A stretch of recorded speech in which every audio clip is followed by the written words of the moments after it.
Okay, we are live and streaming, and we have a quorum, so you can start whenever you'd like, Shirley. Great. Good evening. I now call the July 20th meeting of the Lafayette General Plan Advisory Committee to order. This meeting is streaming live on the city's YouTube and is also accessible by Zoom webinar. The link to log in is on the city's calendar. We will do a roll call for those committee members in attendance. Staff will read the names aloud. Committee members, when you hear your name, please affirm your presence. Carol Singer. Here. Namratha Kasanati. Don Jenkins. Here. Stella Witherspoon. Here. Matt Pease. Here. Beth Needle. Here. Jim Cervantes. Mike Kim. Susie Kelly. Here. Christine Rasmussen. Here. Chris Lee. Here. Anna Radinich. Present. Susan Kendall. Present. Thank you. Jonathan, there are a few folks that have entered the meeting subsequent. So Jim, Namratha, and one more. I'm in the latecomer crew. So we're just missing Mike Kim. And he amended he would be absent. So yeah, Okay. Okay, regarding adopting of the agenda, I'd like to make a change to tonight's meeting agenda. I'd like to move item 8A, which is the staff update from a meeting with the California Department of Housing and Community Development, to number 5. And I'm sorry, to 6A or 6, and 6A and B will become 7A and B, and 7 will become 8 on the agenda. This is so that Greg can be part of the presentation with Diana regarding the meeting that they had yesterday. So we'll go through the motion and roll call again. So would somebody like to move to revise the agenda as I described? So moved. Second. Thank you, Carol. Staff, can you call the roll? Carol Singer. Yes. Namratha Kasanati. Yes. Don Jenkins. Yes. Stella Witherspoon. Yes. Matt Pease. Yes. Beth Needle. Yes. Jim Cervantes. Yes. Susie Kelly. Yes. Christine Rasmussen. yes. And Chris Lee. Yes. Okay, motion carries. Next, we'll move to public comment. And this is public comment for any item not on tonight's agenda. If your comment pertains to an item on the agenda, please wait until public comment is open for that item. The time limit for comment is 3 minutes, and we ask that you be respectful in your comments. Staff, do we have any public comment at this time? So if you would like to make a public comment, use the raise your hand function at the bottom of your screen, or press *9 if you're calling in. I don't see any public comments at this time. Okay, moving on to commissioner activity reports. The first report is from me and Beth Needle on the Chamber of Commerce mixer. Beth, do you want to take it first? Sure. Actually, it was exciting because it was the first Chamber of Commerce mixer, so everybody was in very high spirits and people wanted to talk. Most of the people who came over to our table actually weren't that familiar with what we were doing. And before we spoke with them, couldn't really see their role in participating.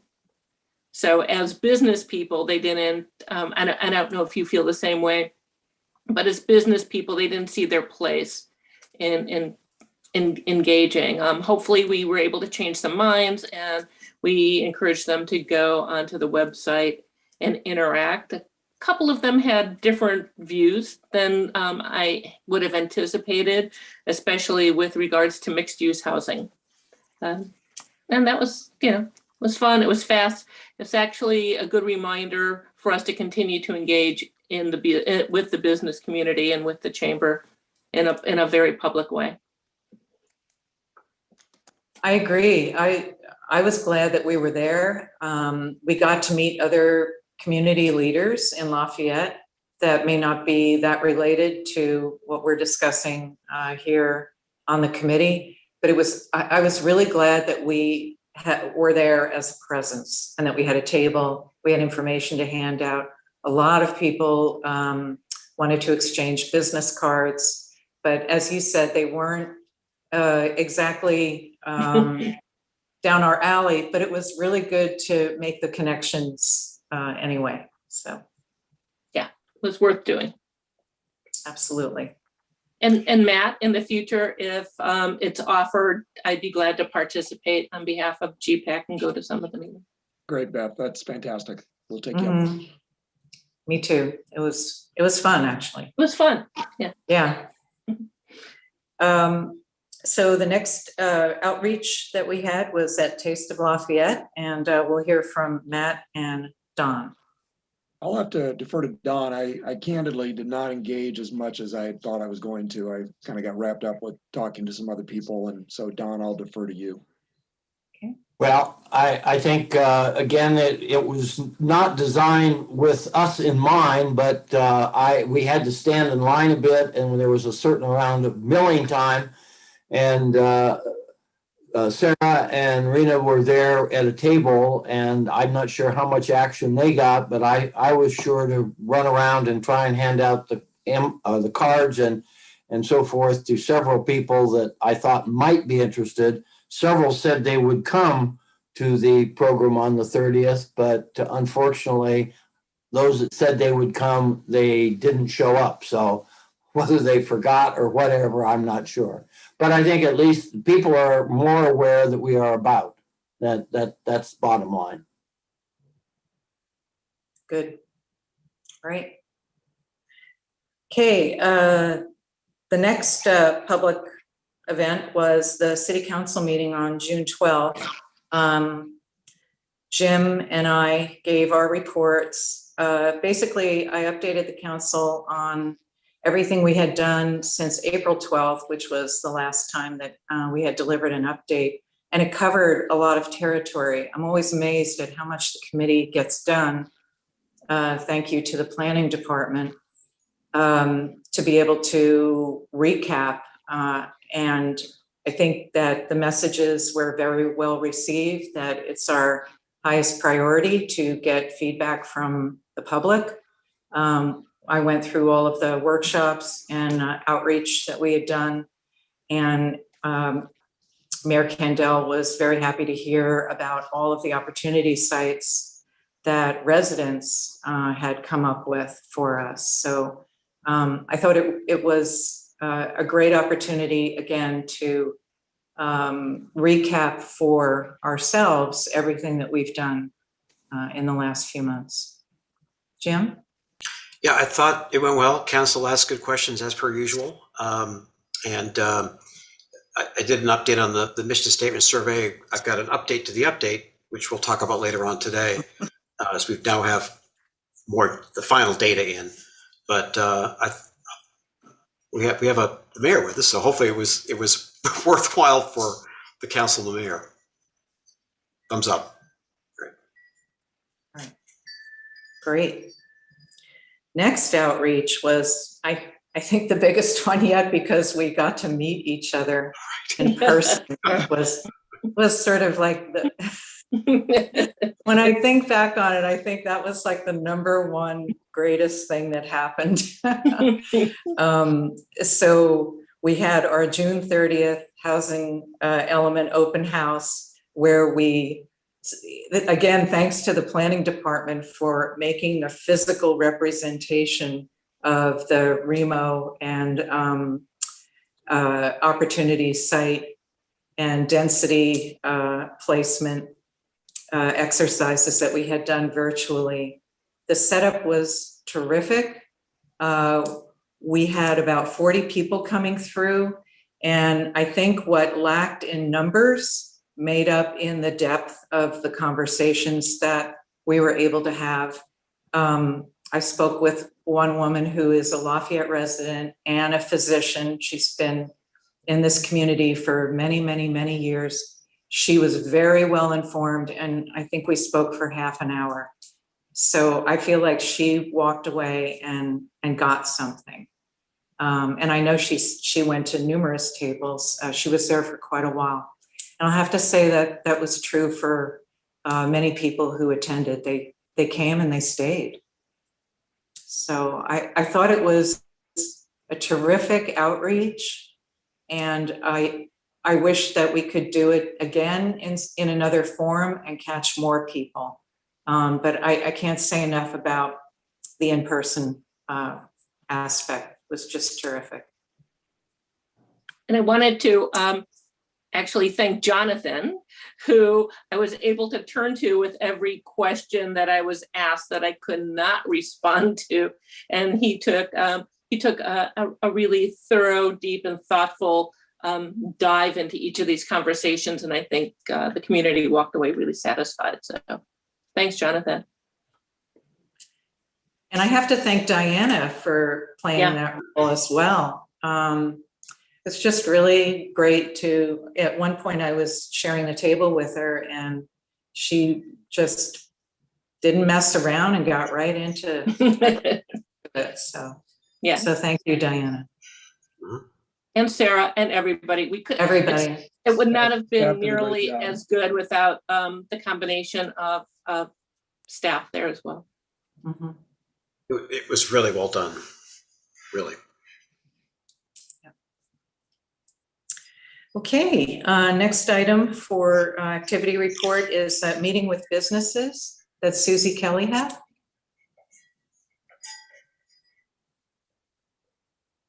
I was trying to unmute myself. Hi, Susie. Well, I reported on the one meeting that we had in our last meeting, and then the one that we had upcoming, we've actually moved it to August, so I don't have anything new to report. Okay. Do we have a firm date yet, Susie? No, we haven't. We decided to do mid-August, but I thought I'd kind of put out feelers because I know a lot of people go on vacation. We had a great response from the small businesses of quite a few who want to join. So I want to make sure we can maximize that. And then of course your time, Matt and Christine, and I think Stella's going to come too. So I'll be open. So it's whatever you guys want to do. So maybe I'll put out a little survey in the beginning of August to see what works, and then we can find a date. I know we want to try to stick to a weeknight, not a weekend. So we'll get that together for August. Great. All right. Thank you. And finally, we have a report on a future youth event by Namratha. Okay, yeah. So basically, we've been planning the youth event. I've been working with Sarah and Renata. Martha, we can't hear you very well. Oh, okay. Let me see if I can fix that. Oh, okay. Sorry, I feel so weird having technical difficulties. Okay, is this better? Yes. Yes. Okay. So, yeah, we've been planning a youth event with Sarah and Renata and Steven. He's the director of recreation or something. I think that's what he is. Yeah, he's the staff advisor for us in the youth commission. So some of the youth commissioners and I and the staff have been working on this youth event, and we'd ideally like it to be outdoor in person. we're thinking of putting it in during school in the fall, like maybe having it at one of the school sites like Akalani's, because we've kind of prioritized the students in terms of we want to get Akalani's first, then Stanley, then Campo, because that's kind of the order of which like priorities are. We want to get the high schoolers in Lafayette, and then middle schoolers, and then the kind of Moraga Lafayette kids. We're thinking potentially during the academy hour, which is like a kind of study hall free period, we could host a couple of these sessions where we inform and gather input. If the school doesn't work, we might want to do it in the plaza or at the library. And we're thinking of kind of planning out the incentives and how to get people, how to inform people that this is happening, potentially serving a lot of food and candy. So yeah, and I think it's really, yeah, it's really important for us to hear and center the youth voice. They are really an important demographic, and we should be really careful not to judge them based on their youth. Like, it's okay to disagree with their ideas, but it's really important not to disregard them because of youth. So we should probably all keep that in mind and make sure we treat all voices equally, and so we can continue fostering our thorough dialogue that's inclusive and hears from everyone. Great. Great. I'm looking forward to that. Great. Okay, that does it for commissioner activity reports. So now we're going to go to our change and have staff update us on the meeting with the California Department of Housing and Community Development. I believe that's Diana and Greg. Right. Yeah.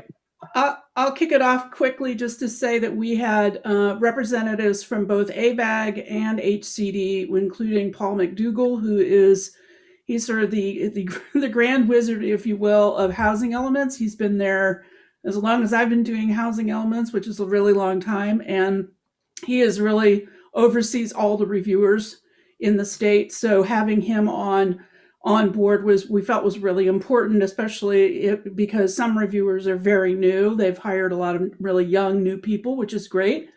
But everyone is getting comfortable with the new regulations going forward that impact how we do inventories. I wanted to mention first off, is to put it in context, is that we had a total of 194 site submissions by the community through our online portal and through Engagement HQ, which is a really remarkable number of contributions. And some of those sites we actually took to this meeting to have vetted by, and find out from HCD what we'd have to do to sort of further along the analysis.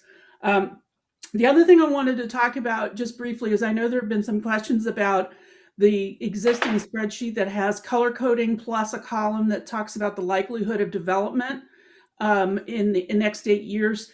And they don't track exactly the same. And the reason is one of them is really, the color is, if you will, the level of detail of analysis that we would have to do, or in terms of those that are red, those are the ones that we can't include or we should not include for a variety of reasons. And then the likelihood of development gets at sort of more of a nuance of what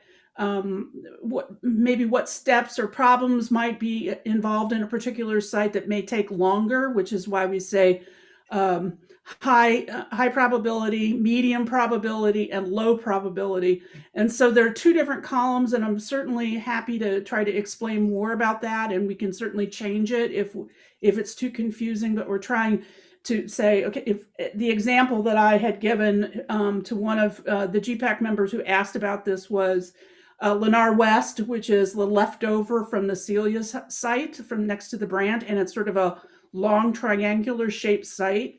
And it's green in the sense that we know we've already had experience turning over office buildings into housing. And the reason it was a medium terms of likelihood of development rather than high likelihood is because the site constraints were such that we felt that it might be difficult for a developer to kind of work through the issues with a kind of odd shaped site in order to develop housing. The likelihood column is probably, in one way, is a better column because it helps us sort of define whether or not we, if it's a low likelihood, those are the things that we feel as though perhaps maybe we won't be able to count at some point. That, of course, because of this conversation that we had at the HCD yesterday, once Greg gets into that, then I'll explain a little bit more about how that's going to change, that spreadsheet's going to change. So with that, I'm going to turn it over to Greg. And I will invite you and Sarah to add to anything or clarify anything that I might say about it.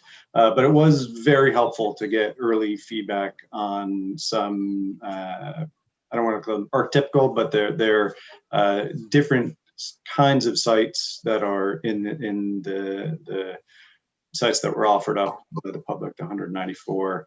And really, we were trying to suss out and get guidance on what it would take to kind of establish this and have prove out the sites so that they would be acceptable as opportunity sites. And it certainly varied by the examples. We provided 7 examples. Sarah, did you want to bring up the slide deck or do you want me to?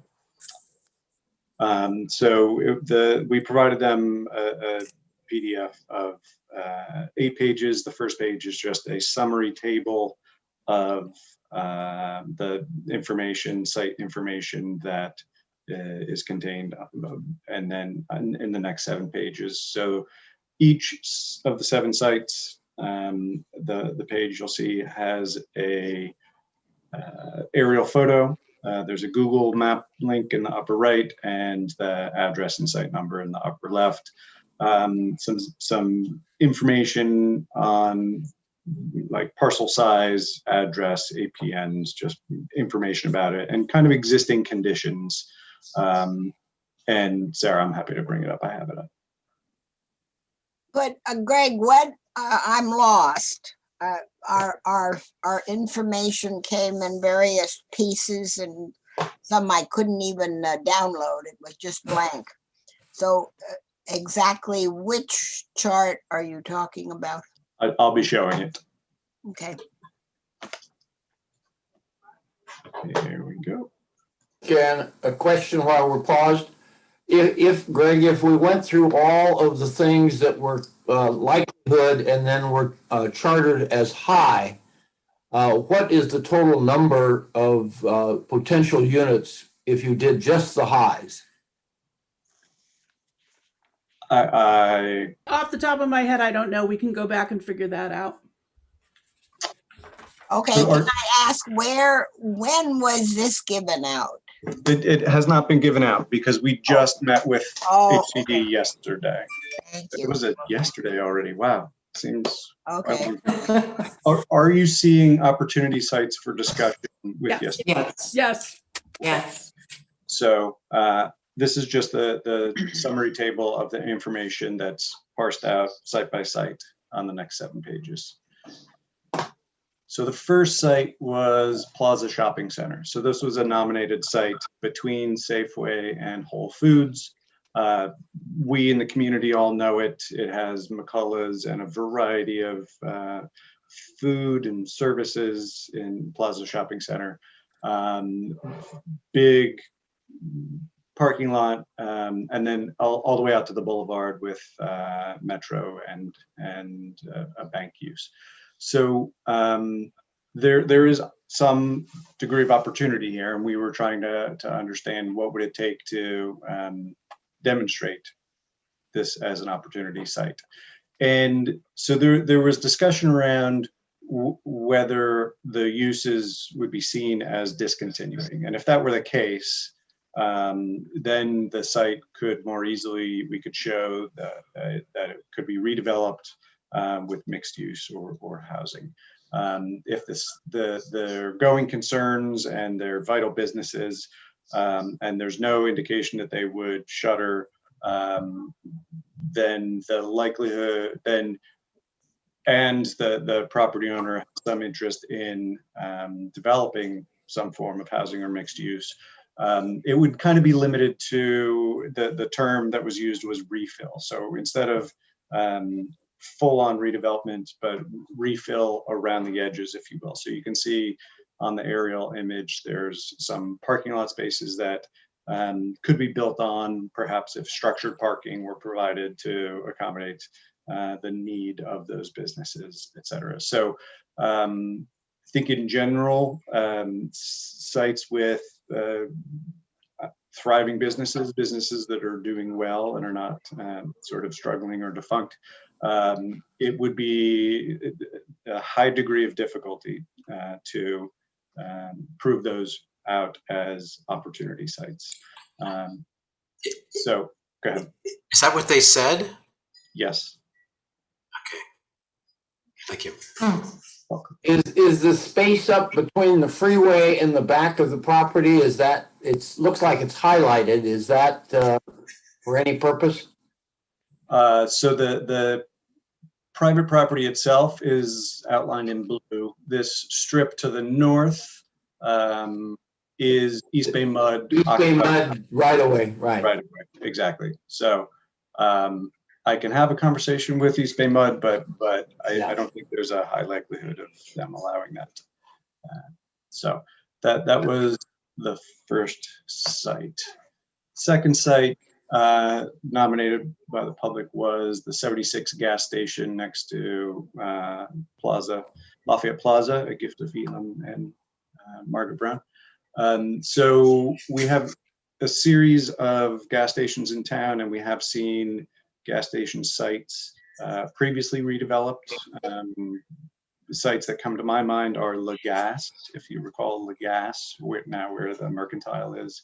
And well, it was a gas station, then an auto body, where the mill at Brown Avenue is currently under construction. So we have seen it.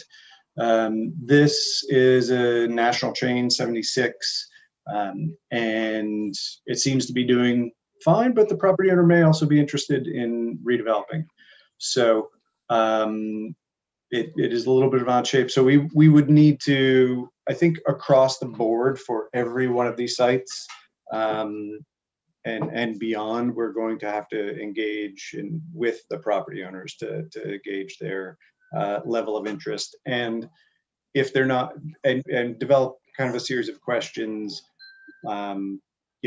are you interested in some form of redevelopment, mixed use, residential, et cetera? And if the answer is no, then what might it take for you to be interested? And some may not be whatsoever. But so we really do need to engage with them. And if there's kind of a high degree of difficulty site, I think a property owner statement letter saying we would like to pursue in the near term redevelopment of the site, and that would be substantial evidence to HCD that it is a more viable site. Greg, are there multiple owners in the area there between Taco Bell and the Chinese restaurant and all those, that there's an office building? Yes. With funny parking? Yeah. Yes, and those are also opportunity sites, but they were not part of the conversation with HCD because we feel those are easier to prove out. And there's no real, we didn't have any questions around those that are to the east. But it is many different owners in that block, not just one or two. Yeah, there's about half a dozen owners. Okay. Yep. And so HCD noted that Berkeley was successful with demonstrating and identifying gas stations as opportunity sites. There is the concern of toxics and remediation and the time that takes to correct and remediate. We'll ask the Water District if there are any letters of no further action or any outstanding issues. But that's always a concern on a site like this for redevelopment. But if we were able to put in place some prescribed mitigation measures up front, that would facilitate the SEQA review and the project review, that would be helpful in proving it out as a site. So I think that one was probably characterized as a medium use, a medium degree of difficulty, if you will. And I don't know if the upcoming Olympics influenced the phraseology. The third site was El Charro, and there are 3 separate parcels, they were all 3 under common ownership. Now there's 2 separate owners, so the western lots are owned commonly, and the seller retains the eastern lot. And this is a sizable parcel. It's I think the facility itself, the structure itself, is aged. And while many members of the public enjoyed El Charro, it is now closed, and so this would be a low degree of difficulty to prove it out.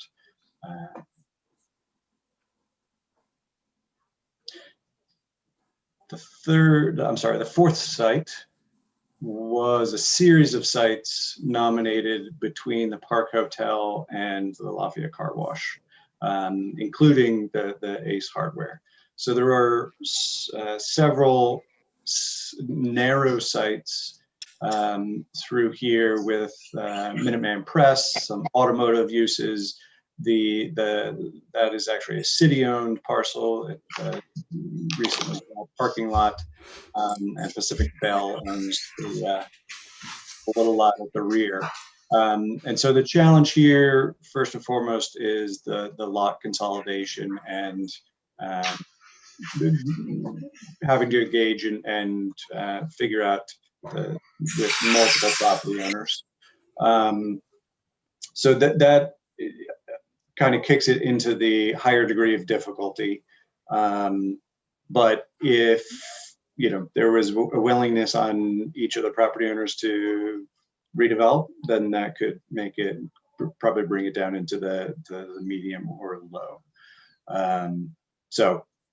And I think the Ace Hardware itself, given that it is a relatively new building, a national chain, and seems to do well in town, that parcel would be harder to include in the overall site. The fifth was a small parcel, the rental yard, Cresco, thank you. Essentially across from Cresco and the Lafayette Pet Hospital. So it is a very small parcel. It's less than a quarter acre. And so, we acknowledged up front that we couldn't use it to provide affordable housing, which has to be at least half an acre in size. But they, if the property owner were interested in redeveloping it, we could certainly use it as a site for moderate or above moderate income housing. But the challenge is it's small. The sixth site that was nominated and we wanted to discuss with HCD and ABAG was McDonald's. And it's a sizable parcel, almost 3/4 of an acre, has good frontages, but it's also a McDonald's. And so it being a national corporation, international corporation, with a long time footprint and operations in the community, and there's no indication that it's not well traveled. Actually, I think the public works director had to post some signs to regulate traffic going in and out because it has been well used. That this would, in the conversation, was noted as a high degree of difficulty. Now, if there were kind of a locally owned fast food restaurant on a similarly situated parcel that doesn't have the corporation behind it and is a little more, is not as profitable, if you will, then that could change the calculus on it. But we don't have any of those sites, or we didn't discuss any of those with HCD and ABAG yesterday. And the seventh site was on Happy Valley Road, at Mount Diablo and Happy Valley Road. So the Wells Fargo is at the northeast corner. This is an existing residential site, and it's 0.62 acres, has 8 units on it currently. And so we talked about the feasibility and what would be involved with demonstrating a potential for redevelopment at a higher unit count. And 8 is not a tremendous number. We would need to look at the affordability levels, certainly. If they are low income, then we would need to have some policy in place for replacing those. And currently at 35 dwelling units per acre, it may not be able to be proved out, but Paul noted that for this site and others throughout the town, if the city's contemplating upzoning to 45 or 50 dwelling units per acre, it changes the calculus across the board. And it would certainly, I think, lower the degree of difficulty and improve the likelihood of HCD accepting a site. So do they ever consider the inclusionary zoning, the density bonus? No. In any of these calculations? They don't. Okay, so No. it could be 32 units, right? If it was the density bonus, just using the math, and it's fully, if you use the acres. Correct. So yeah, but okay. they will not accept density bonus as a metric because it's the underlying zoning that we have to demonstrate will accommodate the housing. Thank you. And so that was those were our kind of 7 that we, in the different kind of types, some existing residential, some commercial, some, office. I think we have a track record that we can show, as Diana mentioned. So happy to answer any questions you might have. But it was very, very helpful. Really appreciate Paul's time and his colleagues from HCD and ABAG. ABAG was there not because they're necessarily involved in vetting the sites, that we don't have to get their approval for sites, but they participated because we are earlier communities working on site analysis, and ABAG is developing, the project manager was there for housing element selection. I just biffed on that. I just messed up the housing element site selection tool. Housing element site selection, the HESS tool. And so the beta has been released. It's basically, when I looked at it previously, just all the parcels in town, and an initial first blush of the HCD criteria applied to those for the criteria in the 44 pager, if you will. And so Lafayette didn't have any green sites to start. So no site qualified as it currently stood. And so our work is cut out for us to identify and demonstrate, prove out the opportunity sites. And so they are rolling out additional functionality in that tool over the summer and fall. And so they were kind of inquiring with us as to how we're going about it, what tools would be helpful to us and other jurisdictions moving forward. But that's the plan there. I wanted to share a couple of points. Obviously, please share questions, comments. I wanted to share just two follow-up points. One is that obviously based on this information, we'll need to make adjustments to some of our sites on the inventory selection list that we have.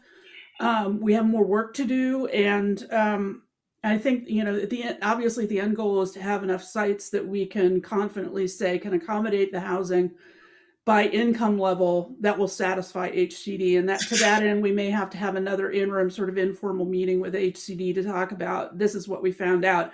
Some of Greg alluded to this, that some of the things that we have to do next steps will include things like reaching out to individual property owners. It will be going back and going through site by site, each one of these sites, going through and see which ones are potentially, find out more detail about them, about the age of the buildings, about whether or not they're currently for rent or for sale, et cetera, so that we can develop a clear understanding of where each one of these sites is. And then try to make some best guesses about which ones are the ones that really will go forward and which ones we have deep concerns about. I just think, obviously everything we have on the list is, I mean, if we had the right amount of information and it all lined up and the stars lined up, we could say yes. But I think that in the end, I think it won't be any surprise that some of these sites are going to likely come off the list just because they will be very difficult to vet. But we're going to hopefully have more information sooner rather than later. My guess, kind of the timeline for this is probably going to be fall to get a better sense of, because of all the work that we have to do in order to vet each one of these sites. I mean, I'm grateful that this is only 193 sites and not 3,600 sites like some of my other clients have to do. So, but there's still a lot of work to do, and that's going to take us some time. So I'm thinking fall, maybe early winter. I don't know. We have an internal discussion we have to have about who's going to do what and how long is it going to take.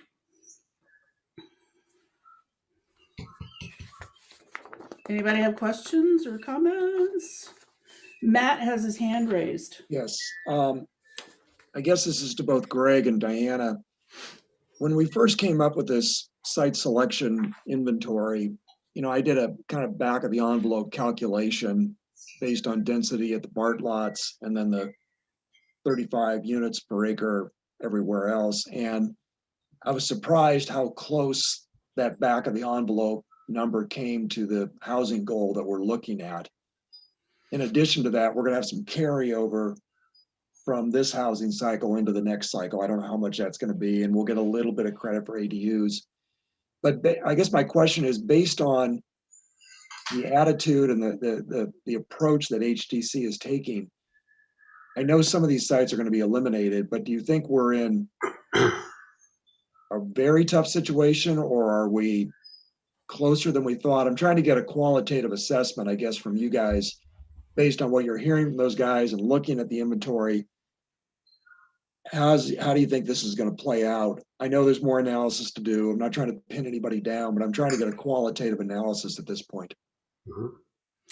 I think that anything that HCD said was a high degree of difficulty is one that I think are probably going to be the ones that are most likely to drop off the list.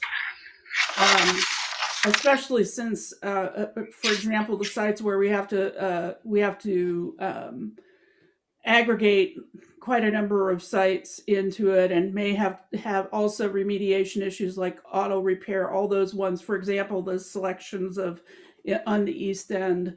I think that some of the ones that I think the gas stations are going to be a bit problematic. I actually have already reached out to the guy who did the study for Berkeley about all those. I did that today. I haven't heard back from him, but about a study that they did in order to create a mitigation plan for all these gas stations. Now, in their case, these were underperforming gas stations. They were not part of national chain gas stations. And I feel as though the ones where we feel like Lafayette Plaza, I think that one's going to be a very tough sell, because they were really clear that basically the only thing we could look at is to redevelop the parking lot. And I'm not sure that it will be a pencil out kind of proposition. Any of the sites in like La Fiesta Square, it has high performing uses on it, regardless of whether or not it's for sale, is questionable. So really, in saying that, Diana, it seems it pushes us on more and more dependence on the BART parking lots and maybe the West End, the De Silva property where there's lots of acreage, as opposed to trying to fit it into these smaller lots, is kind of what I'm hearing from you. It's one possibility. I think that there are enough sites perhaps here and there in the downtown that could be quite viable. I was very encouraged by him saying the one very small site that we picked out, which was 0.16 acres, he said, yeah, call that a moderate or above moderate income development site. I was very encouraged by that.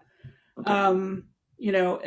I think that I was very encouraged by the idea of the El Charro site, saying, oh yeah, this is a good one. Because I think that's what we want, is things that are more of a sure bet. And I think he even may have used the term, that looks like a sure bet to me. I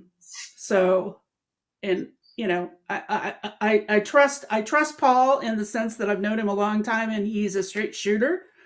And if he says something is a good site, it's a good site. So I'm always happy about that's a good site. Yeah. Okay, thank you. Sure. Jim? Hi. Thank you, Shirley. Diana and Greg, thanks. It was really helpful that you met with these guys. So to take Matt's question and put it in my words, so it sounds like the shotgun approach on this list doesn't work, because we could put a whole bunch out there, but if it's not going to meet their criteria, they're just going to get cut.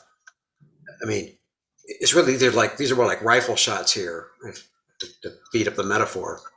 But that list of 140 or whatever it is going to it's likely to shrink down probably a good deal by the time all is said and done here. Is that? Yeah. Okay. Just out of curiosity, did they indicate if any other cities have come to them with housing elements? Are there data points out there in terms of submittals that could give us some intelligence on where their HCD is at with this at this point? Not in the Bay Area. I think that is one saving grace of Lafayette, is that we're way ahead of a lot of other jurisdictions in terms of sitting down with HCD. I think other jurisdictions are going to. It's certainly all the ones that I work for I advocate for that, because I think it's really important to have that kind of relationship and for them to understand what the particulars are, rather than just send them something and have them react to it.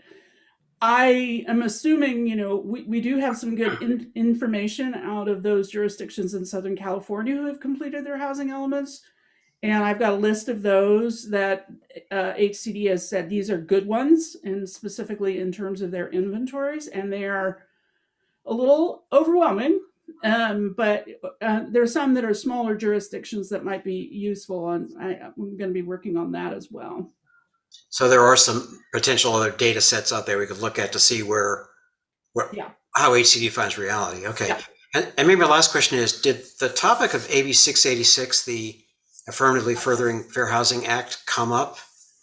I made a point of saying at the beginning that, we recognize that we still have to go through and vet sites based on AB 686, which is the Affirmatively Furthering Fair Housing rule.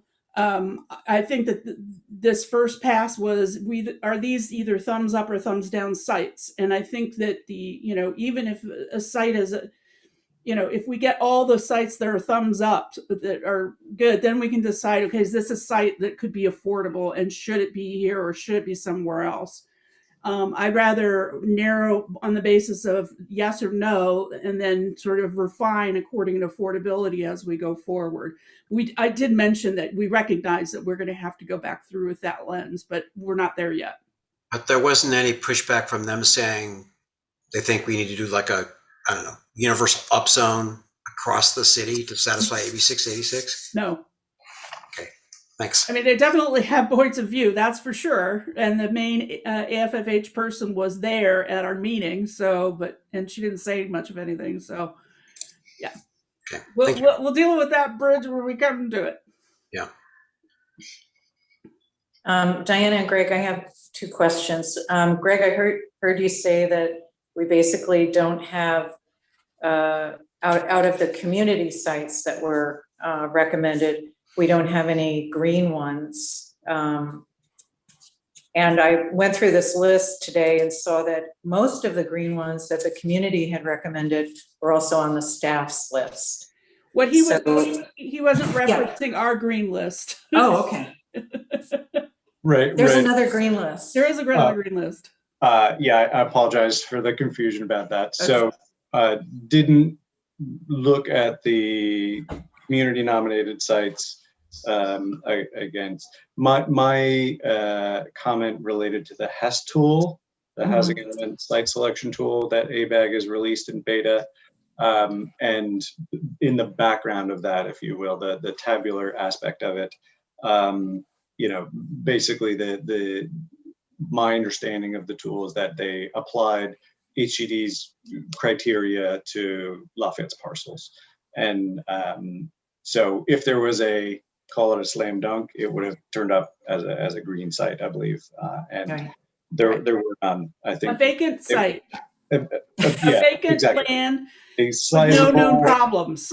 Right, that didn't used to be a gas station. Exactly, yes. Okay. And then all the yellows are ones that require more analysis, and that's the vast majority of sites throughout the Bay Area, Okay. which we knew. Which leads me to my second question. I'm just doing exponentially, trying to figure out with all of the municipalities that are required to deliver information on their sites, and the number has gone up, 5-6 times from 8 years ago. How long is it going to take HCD to review everybody's submittals? I mean, this sounds like a process that will go on and on and on. Well, there are the review periods are statutorily defined, which is a benefit for us. So we have an initial review period of 60 days. We submit, and HCD has 60 days to come back with comments. And then we have this right now, talking about it in the fall, maybe late middle of the year 2022. And there has been discussion with some of my colleagues in other consulting firms to actually assume we might need 2 of those 60-day review periods, i.e. 2 somewhat informal review periods where HCD, we have a lot of problems up front, and then HCD says, you got to fix all this stuff, and then we go back and we have them review it again. And then the project goes to Planning Commission and City Council for adoption. I mean, they get to review it beforehand, but it's a draft. And then after that time, once we formally submit, the statutory review requirement is 90 days, which says on the day that we submit, HCD then has 90 days to either certify or deny certification. There is a little wiggle room in there. There's essentially a 120-day grace period that gives us 4 months that we won't be considered out of compliance. So let's say we don't get it in on January 31st, 2023, and it takes 2 more months, and then we get it in. We're still, as long as we get certified, it's retroactive. But once we go beyond the 4-month period of certification, like from January to April, if we're beyond April, we're in big trouble to getting it in there. Okay. I think I understand. Sounds like a long process. It's a very long process, and it might require a lot more back and forth with HCD than we have before. Did you all get any more insight on buffer? No. Didn't discuss it. Didn't, yeah. Hey, Chris, I have a question. Yes. Hi. So thank you. Yes, so SANDAG, so San Diego and SCAG, LA, are both ahead of us. And I think SANDAG's done. I mean, I think they've done all of their housing elements, and they all go through HCD. So they've been reviewing these things. So there is a bunch of data out there in front of us, which is helpful for us here in the Bay Area. We're not first. But my question to you is, that spreadsheet. It's just in PDF form. Can you send it out in Excel so we can play with it? I want to add some columns and stuff like that just to get some swag numbers on it instead of just being the opportunity sites matrix. Yeah, we can share with GPAC and Thank you. Excel version of Perfect. Yeah. Thank you. Which one are you talking about? The big opportunity sites? Matrix. The big Yes. matrix that we just got. Correct. Okay, thank you. I wanted to also share, oh, sorry, I see Stella's hand raised. Yeah, thank you. Diana, thank you for explaining the color coding, but I'm sorry, I'm still not quite understanding. Is the green, orange, yellow, red referencing different factors that have been discussed and analyzed by staff, and that's separate from the likelihood analysis? Yes, it's the green, yellow, orange, red are sort of degrees of difficulty, if you will, and the level of analysis that is probably going to be required for each one of them. We may have to do a lot of analysis of various kinds, like for ones that we don't have a track record for, but we can, but we think that we actually can do that kind of analysis in a short amount of time, and that will change, the likelihood. We're not married to either one of those columns. We just tried to figure out a way that we could convey various kinds of information in the analysis in the spreadsheet. Okay. There's some single family. Okay, for example, there's some completely vacant land, like on St. Francis, that were nominated by the community, and I think some of those have yellow. And even though they're completely vacant land, and they're absolutely square sites, they could be developed, but we may have to rezone more area. It may cause more complications. We can't just zone those specific sites. So the level of analysis would be more involved, because we'd have to look at what would be the impact of rezoning of more of that area, not just those 4 sites that were offered. Does that make sense at all? I think so. So the color coding is the level of effort and the complexity of analysis that staff would have to undertake to be able to apply a likelihood of development within an 8-year period. I think that's a good way ranking. To put it. Sure. Okay. I think that's totally helpful. Okay. Thank you. The last thing I was asked about was to provide information on the current appeals process. 28 jurisdictions in the Bay Area appealed their RHNA allocations. 10 of those jurisdictions, I think, were in Marin County, and 6 were in Contra Costa. We have anybody can make a comment on the allocations, and so the deadlines for comments on appeals are the deadline is August 30th, and in September or October, we don't have dates yet, ABAG will hold public hearings, at which time the city will have an opportunity to pitch its appeal request along with everybody else. October and November, ABAG will ratify the final determination on each appeal, and they will issue the final RHNA allocations to adjust it, and then ABAG Executive Board will approve it, adopt it either November and December. So we still have an opportunity to provide input, and we just don't know when yet. Jim, you have your hand up? Yeah, Diana, I think I know the answer, but I'm going to ask it anyway. So this is in the envelope of the 440,000 units that ABAG's got to address, right? Mm-hmm. So if we prevail, or if Ross prevails, or whoever else is in the mix, then those units, that reduction units goes elsewhere. Is that correct? Because it's a zero-sum game here. Yep. Okay. So there is a theoretical probability our number could go up depending on how successful other parties are. Theoretically. Okay. So I don't want to jinx it. I'll keep quiet.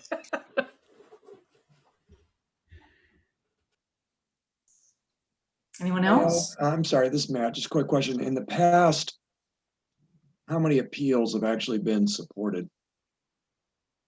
Very, very few. In SoCal, some 50 jurisdictions appealed and only 2 were partially granted. The biggest one of which was Pico Rivera, because it ended up having an Army Corps of Engineer dam that's in like imminent danger of collapse. So they didn't want to put housing in their community. And that was like, they had 1,000 units or some crazy number more taken off. But other than that, there are very few appeals that win. Okay, thank you. But just sorry, I mean, but our appeal is strong. I don't want to discount that our appeal is actually pretty strong, because they really did make a mistake. And that is one of the few times when, and he even said that, like when we were talking to ABAG, he said, oh, this is grounds for an appeal. And we went, oh, okay, we thought so. And so I want to, be cautiously optimistic, because we really did discover a pretty big mistake that they made. And so it's unlike, I think our appeal is very different than all the other appeals out there, to be perfectly honest. So I think we have a chance. We'll hold you to it. Yeah. Mayor Kendall, can you review for our audience what the mistake is? Oh, so the mistake was in the draft RENA allocations where we had the 1,600 number. Part of the, and obviously Diana and Greg are here too. They totally understand it as well. They overlaid these growth geographies. They kind of go to our city and they say, hey, this is where we anticipate growth. And part of that growth was north of Highway 24, which includes our BART parking lots and into like Happy Valley Glen. And in the draft, they overlaid the very high fire hazard severity maps with the growth geographies and excluded those areas. And that's when we had 1,600. But then in December, all of a sudden we had 2,100, which was an abnormally big jump. And so when we're talking with the guy at ABAG, it's like, hey, what happened in December? And he said, hey, we added 10 new strategies in December because we weren't meeting our GHG gas emissions and everything. So when they included public lands in their development plans, which is the BART parking lots. But in the final one, they forgot to overlay the very high fire hazard severity lines over it. So they just plain added it and didn't know not to include it. And they said, oh yeah, we didn't do that, sorry. So that was the mistake. And so it's pretty strong. I don't know if we're going to we asked for all 822, but even though we only bumped, less than that, but so we'll see what happens, but they shouldn't have included it and they know it. So. Okay. Thank you for explaining that. Susan, are you leading the charge now that Cam is gone, or which council member is leading? Gina and I did the work for this appeal. Yeah.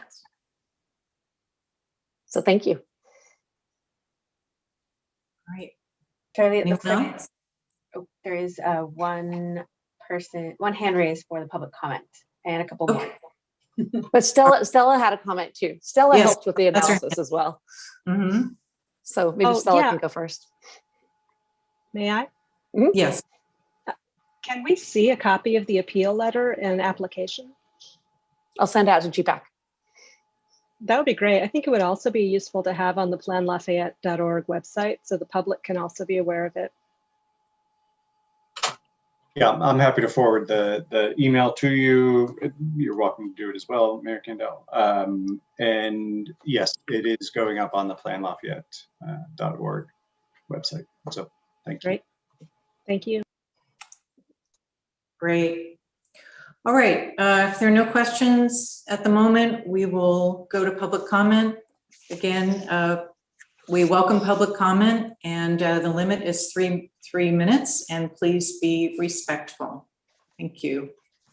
And if you would like to make a public comment, please use the raise your hand function at the bottom of your screen. And I'll be promoting Cheryl now. Oh. There we go.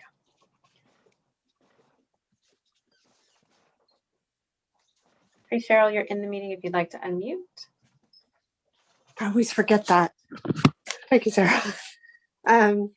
So now that I'm understanding that we're probably gonna have to take some sites off, I had more concerns about cycle 5 numbers and how many number of units were not developed that were included in cycle 5 that are going to roll over to cycle 6.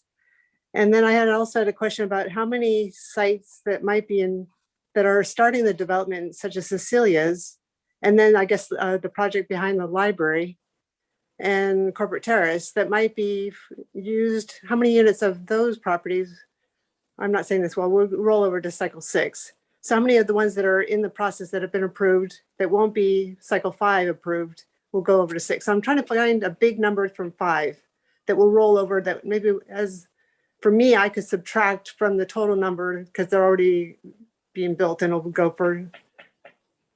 Does that make sense? Am I making sense?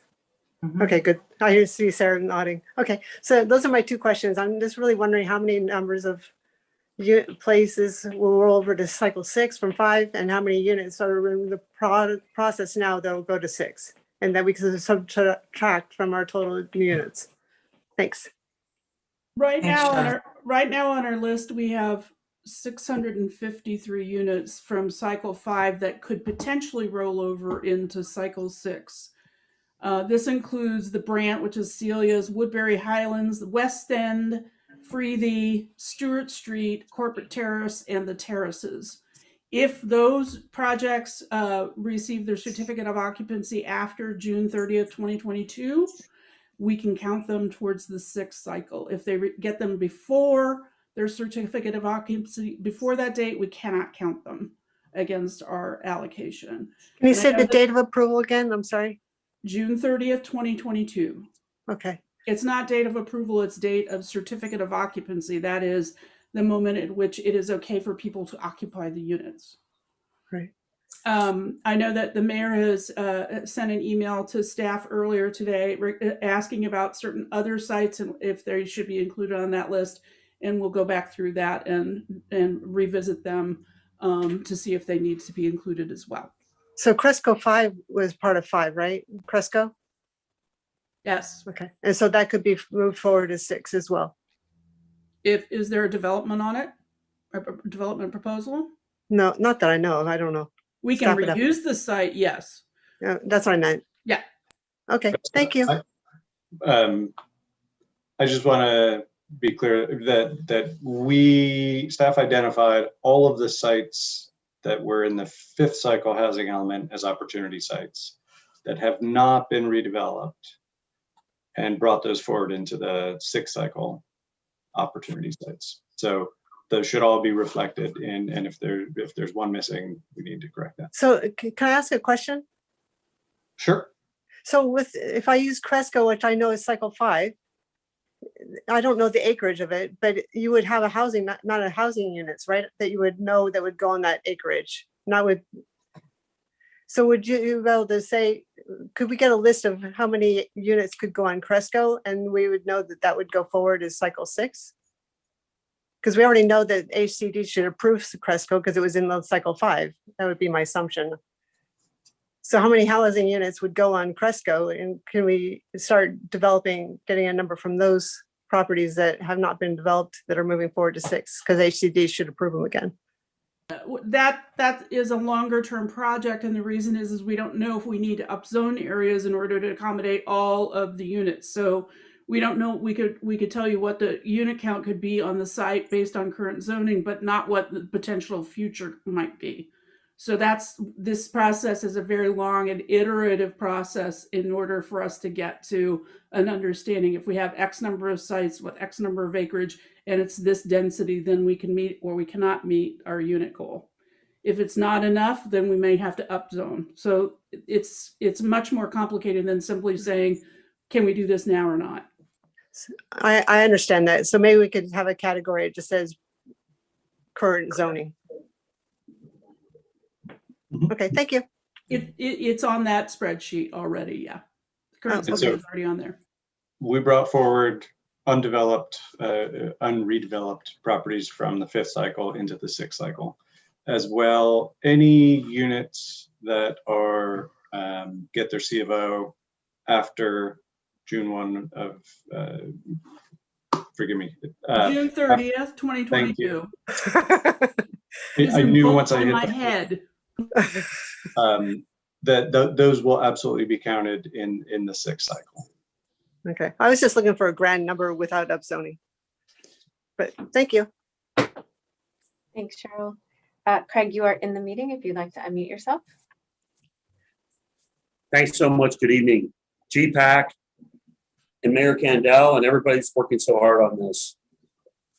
So I want to be sure that I understand, are we allowed to ask questions or is this comment only? Generally speaking, this is the public comment period. I know that was a question, I'm sorry, but. You're already in. I know. Okay. So I'm going to make comments and you can take them however you want. And please, if I can get my 15 seconds back. And good evening again. I've listened to this previous session on this topic and I really appreciate the forethought and the work and the consulting and everything that's going into it. There's some things I write down as I listen to it, and I just want to share these comments with you. They're rhetorical questions. You can take them however you want. One comment was made about a pie-shaped lot being more difficult to develop than another lot. My point or question would be, if the developers are the ones who will benefit from a supposed, negligence on the city of Lafayette from not identifying zones, then we should let them decide how they develop properties based on the density that the city sets.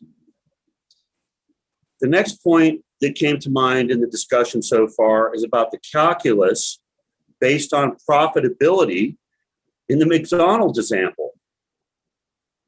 I'm amazed to think in this time that we live in that we would promote, and I love a Big Mac, don't get me wrong. Once a month, I allow myself a Big Mac, but give it to our local businesses. If McDonald's has to be in it with us, let them be so. I don't run a city. I realize there's revenue associated with it, but this is beyond that, right? Prove out, the op sites is on us. Why do we have to prove them out? Identify them and let the powers in the market decide. I realize there's requirements. Okay. And again, why don't we just identify the sites as you guys have done so well and let them understand how to develop them as long as we abide by the requirements.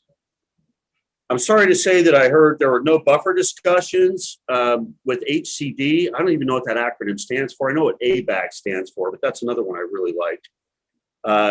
How can we have a goal when we don't even know where the goalpost is? No buffer? And this is a significant number for you guys to have to work towards. I just want to say also, it's amazing how fast these entities like HCD and ABAG move when it suits them. So I'm just going to close by saying they don't even have our final renal housing or regional housing allocation numbers. Where is the goalpost? As to the mistake, congratulations, Mayor Kandel, that you have found and staff has found in their data is bankrupt. What are these 10 new strategies? Why do they change their strategies? That's a rhetorical question. I'm not asking it. Move the deadlines back if they can't get their numbers right and allow us to focus on what we need to do for our communities and the greater good of the Bay Area. This is too much for one community. Thank you. Thank you, Craig.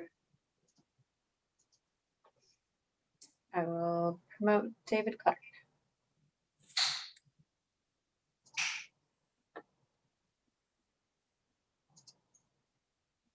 Thanks, Sarah. Hi, everybody. I would say the same thing the last speaker did about this is a question, but it's going to be cloaked as a comment.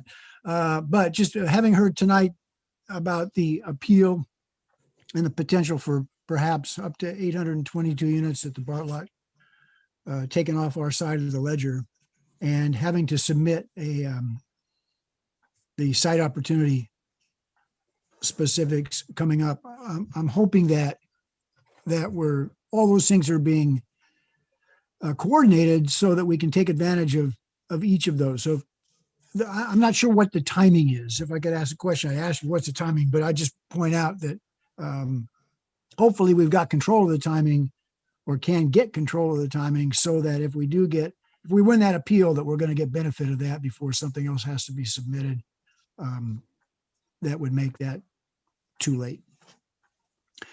That's it. Thanks. Thanks, David. I don't see any other hands raised at this time. If you would like to make a comment, I will let Robert Lavoie in.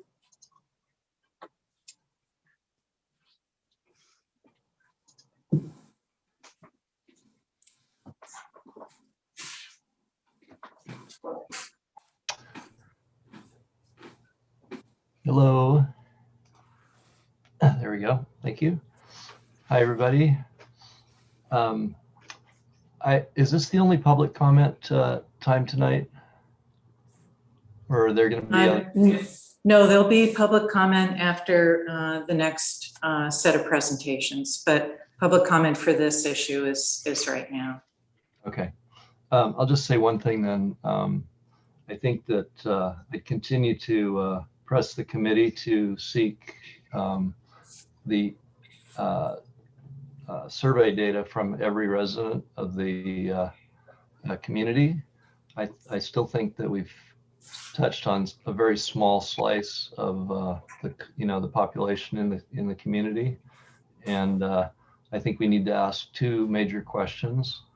Is the current density downtown with 35 to 52 units per acre, such as 950 Huff Street, is that already too high? And the second question is, do people think that single family housing should be changed in any way, the zoning, to allow multiple use housing in the single family zones? So that's all I have right now. Thank you, Rob. Thanks.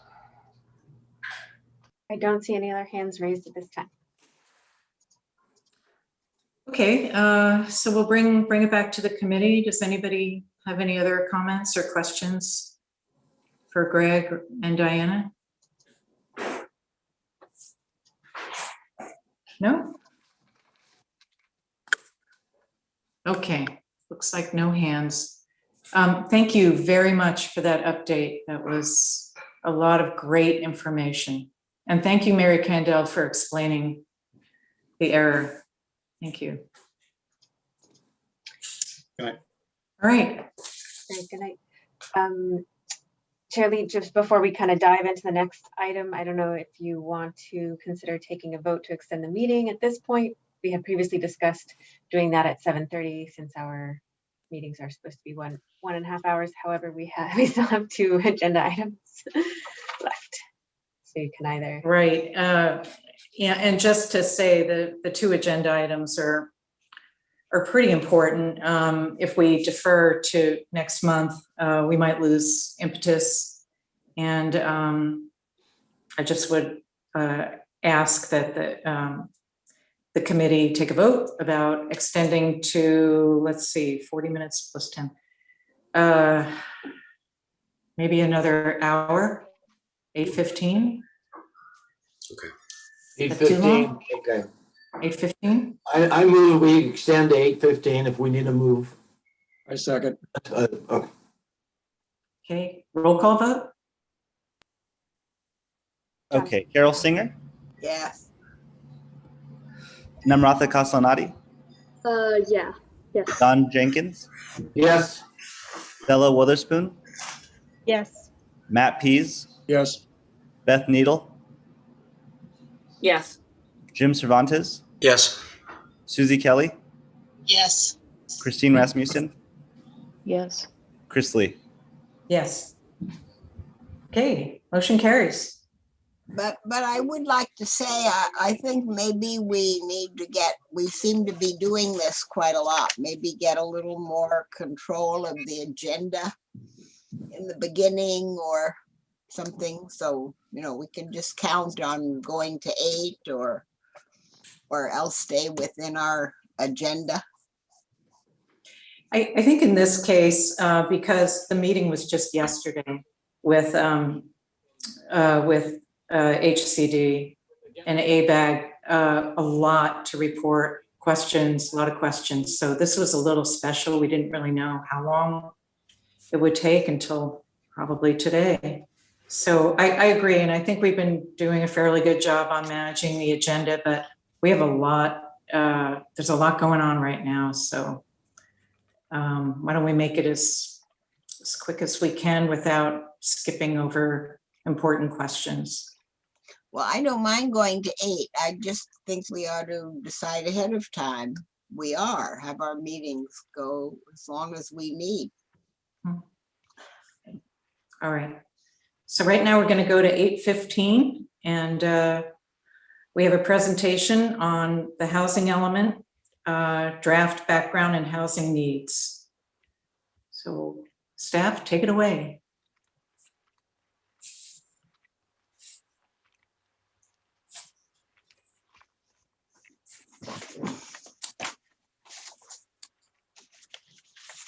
Sarah? Yep, I'm muted, I know.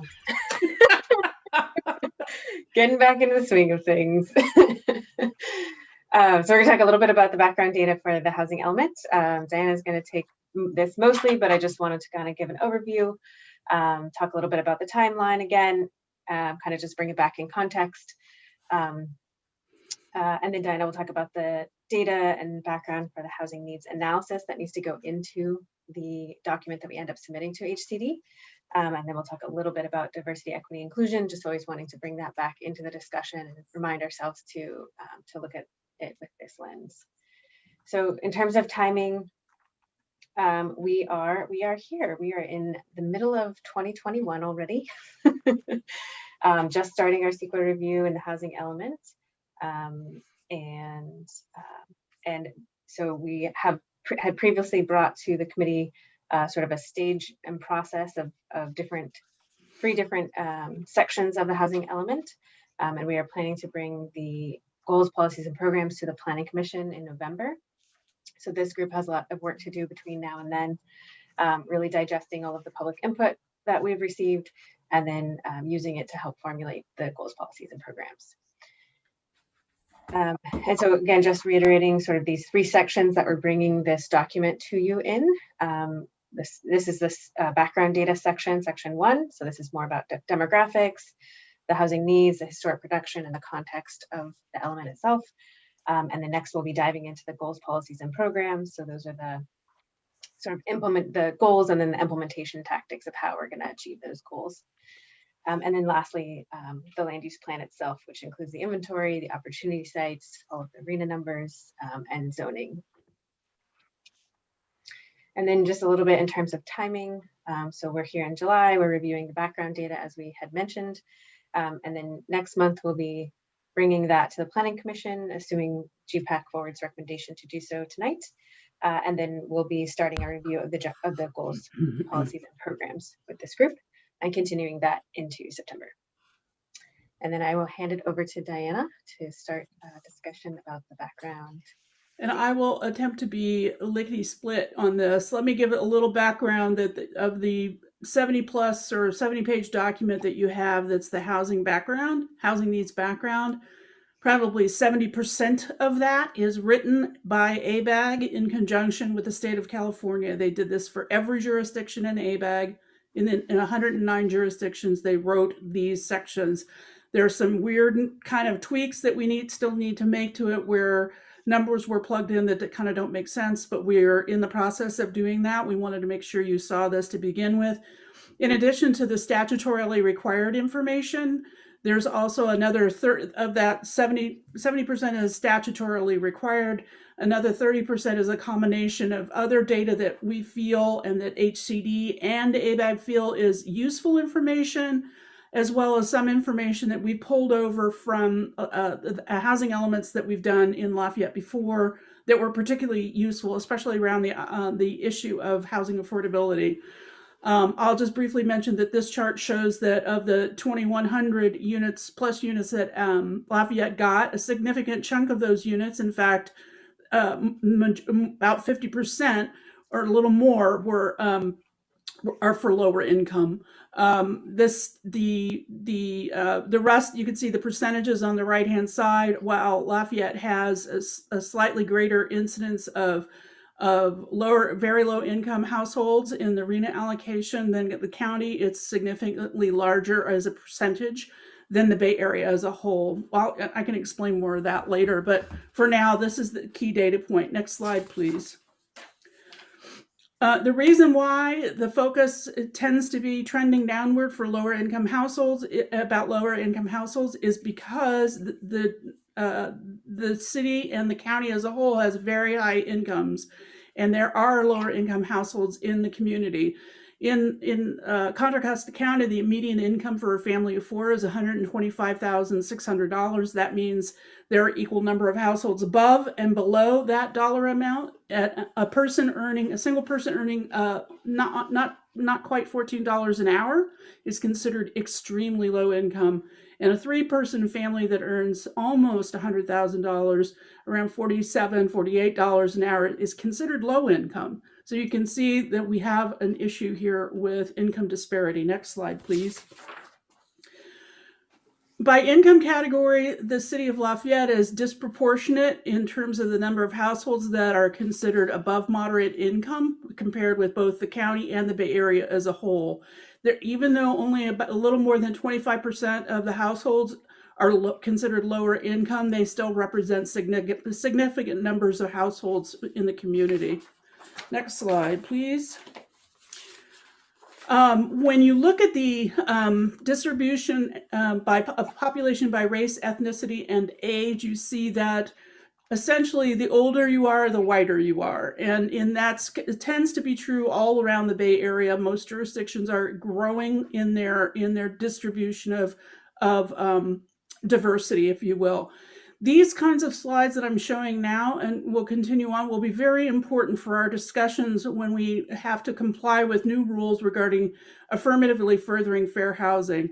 We need to understand the distinctions between households of varying race and incomes and ethnicities in order to determine what kinds of programs can we implement that will bring more housing available to people who are, generally speaking, underrepresented here in Lafayette. Next slide, please. You'll see that over time, the change in distribution of population by race and ethnicity has become, shows it's much more diverse than it used to be. Next slide. I'm really whizzing through these because I know you guys have been here a while.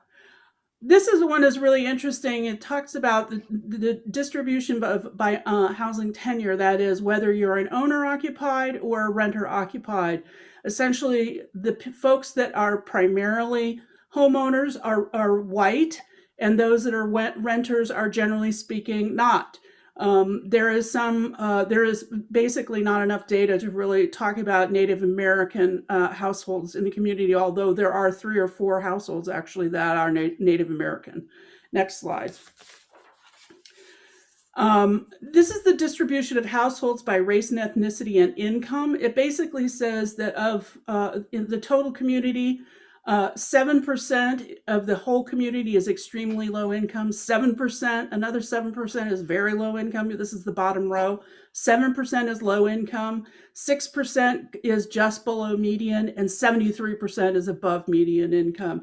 And you can see the differences between the variety of households. There are, of the handful of households that are Native American, 100% of them are extremely low income. Of households that are in the Black or African American households, they're non-Hispanic, 36% of them are considered very low income. And there's a greater number of households above median income. Next slide, please.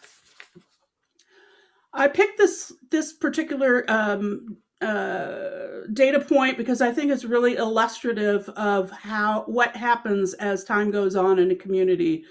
99% of the people who moved here to Lafayette in 1989 or earlier are homeowners. And as over time, that has dramatically declined to the point where 70% of the people who have moved in 2017 or later are renters. This really demonstrates why the need to address housing affordability, especially, and to make sure that we include renters in every discussion we have in our discussions having to do with the housing element, how critical it is. Next slide, please. You don't need to tell me that the Bay Area is expensive. This is a table that from the National Association of Home Builders. This is done every year. This is an affordability table, and of the jurisdictions, the 233 jurisdictions or metropolitan areas, I should mention, the Oakland Metropolitan Division, of which Lafayette is a part, is 219th in the least affordable metropolitan statistical area in the United States. California represents the vast majority of MSAs that are out of reach for homeowners. Next slide. So one of the things that we look at also, and this is data that I've generated, this is jobs with the greatest number of openings for the next 10 years or so. And the reason this is important is that you'll see that these are the jobs at the top of the list, that the most jobs are going to be low income wages earners in both Contra Costa and Alameda counties. These households are not going to earn more than $40,000 a year. And based on the state income limits, such households are considered very low income. So the vast majority of jobs that are going to be available, the total most openings are going to be for lower income households. Next slide, please. This also is another indicator that's really important, which is the amount of money that people spend on housing costs. The rule of thumb and the standard, but that the federal government sets is housing is affordable if you spend no more than 30% of your gross household income on housing costs. If you spend more than that, it's considered your cost burden. If you spend more than 50% of your income on housing costs, you're considered extremely cost burden or severely cost burden. And you can see that most households that are greater than median income are not spending more than 30% of their household income on housing. However, when you go to the bottom, 79.5% of extremely low income households are spending more than 50% of their housing, their income on housing. This is Lafayette only. Almost all of this data, that unless I say it's a combination of counties, this is specific to Lafayette. Next one. So let's talk a little bit about affordability and rents for 2 and 3 person households. You can see over here in the right hand side where it says 2 person affordable rent. An extremely low income household can only afford $823 a month per rent. A 3 person household affordable rent is $925 a month per rent. You can tell that none of these rents really, until you get to median income and above, are rents that are currently advertised in Lafayette and surrounding areas. I wanted to mention, the very extremely low income person household, let's say a single person here that earns like a single mom and a child, that she earns, let's say $33,000. That is less than $16 an hour. Next slide, please. Am I doing this one or are you doing this one, Sarah? So in terms of the data that we're providing, this background data can show who's been historically excluded and where to target equity efforts. And as we continue on with our affirmatively furthering fair housing efforts, this information is going to be extremely important. One of the things the great takeaway from the 2 webinars I've been participating in on AFFH, given by the state as well in conjunction with ABAG, is the need to reach the segments of the community that are not traditionally represented, that don't come to the meetings that we put on. This includes lower income households, people who are renters, people who don't speak English as a first language, et cetera. And so we have to come up with a strategy that will reach those households as we move forward with our housing element. I have sped through this, and you may go to the next slide. So obviously there are 70 pages of more data that you can read. I tried to pick out the things that were really, I thought, illustrative of some of those challenges facing the community right now. We can take recommendations on changes or additions to the data. The changes would be somewhat kind of iffy. We have to make sure that we comply with all the statutory requirements. You had, as part of your packet, a PDF of the table of contents of the data packet, the complete data packet, that highlighted in yellow the ones that we added in order to give a more robust picture. And anything over on the right-hand side that says it's required, it means it's in the law that we have to include. So if you've got other ideas of data that you think that we should include, that'd be great. If there are changes, we talk about whether or not those are ones that we can change. And then we'd like your direction to send this section to the Planning Commission for their comment. With that, I'm happy to answer any questions. I have a question. Speedy.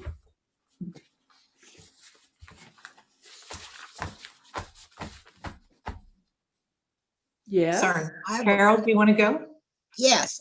Which is section 1? I don't see anything called section 1. The whole thing is section 1. Oh, okay. All right. And I had a question about when you say housing costs, I assume that means the cost to buy the house only, right? Specifically in that particular cost, housing cost is usually pertaining to renters. It's the cost to rent. It should be 30% of your income for the cost of your rent. There is a slightly different metric for home ownership, but that is really less important here because we're talking about lower income households, which are predominantly renters. Okay, thank you. All right, let's see if I got this right. Matt, Don, and then Namratha. Oh, you have to unmute yourself. We knew it'd be somebody. Yeah, of course. Great information. One of the things I thought would be helpful is, are there municipalities either in the Bay Area, maybe down in Southern California, that their numbers look a lot better because they've done something that has improved the situation from an affordability or the income issues that are related to housing that we could use as kind of a model going forward. This data is very discouraging in one respect, and it'd be great to see if there's somebody that's done better than us, which shouldn't be, I would hope it's not hard, that we could look at and understand what they're doing. There is one. I don't know, but I can definitely reach out. I know that there are a number of housing elements in SoCal that have been identified as high-performing housing elements, and I can definitely look into those. Yeah, I mean, case studies are always helpful for us to model ourselves on, that maybe there's some things in there that we could do, and that would be very helpful. So thank you. That's it. Yeah. I just want to interject if we can talk about Orinda and Moraga, because I would assume that they're in pretty much the same boat we are and are having the same issues. Yeah, they definitely have similar issues. In the population statistics are going to be roughly the same. The extent to which, though, the city of Lafayette is doing more for housing, I think, is probably we can certainly share information about that. Yeah. Okay. All right, Dawn and then Namratha. Well, oops, I just hit the wrong button, but I guess you can still see me. I apologize. This whole thing just annoyed me to a great deal, and I represent the underserved, I suppose. When I moved to Lafayette, I was making about $30,000 a year at most. And I bought a whole $50,000 house, which is now not anything that I've done, because I've done very little to it, is, you say, worth $1.5 million. And so I understand the economics of all of this, but it seems like we are trying to resolve a problem that is an economic problem that goes way beyond what we can, as a group of 20 people or a city of 28,000, resolve. And I would love the positive aspect of this is what Matt said, and I would appreciate knowing if there's anybody that has been able to resolve this. But the other side is this is just one small area of a very large nation, and everybody does not have to live in Contra Costa County or in the San Francisco Bay Area. At some point, people do make a decision and go where it's best for them, right, based on what their personal needs are. And so this is not a question. It's just I've been boiling. Sorry.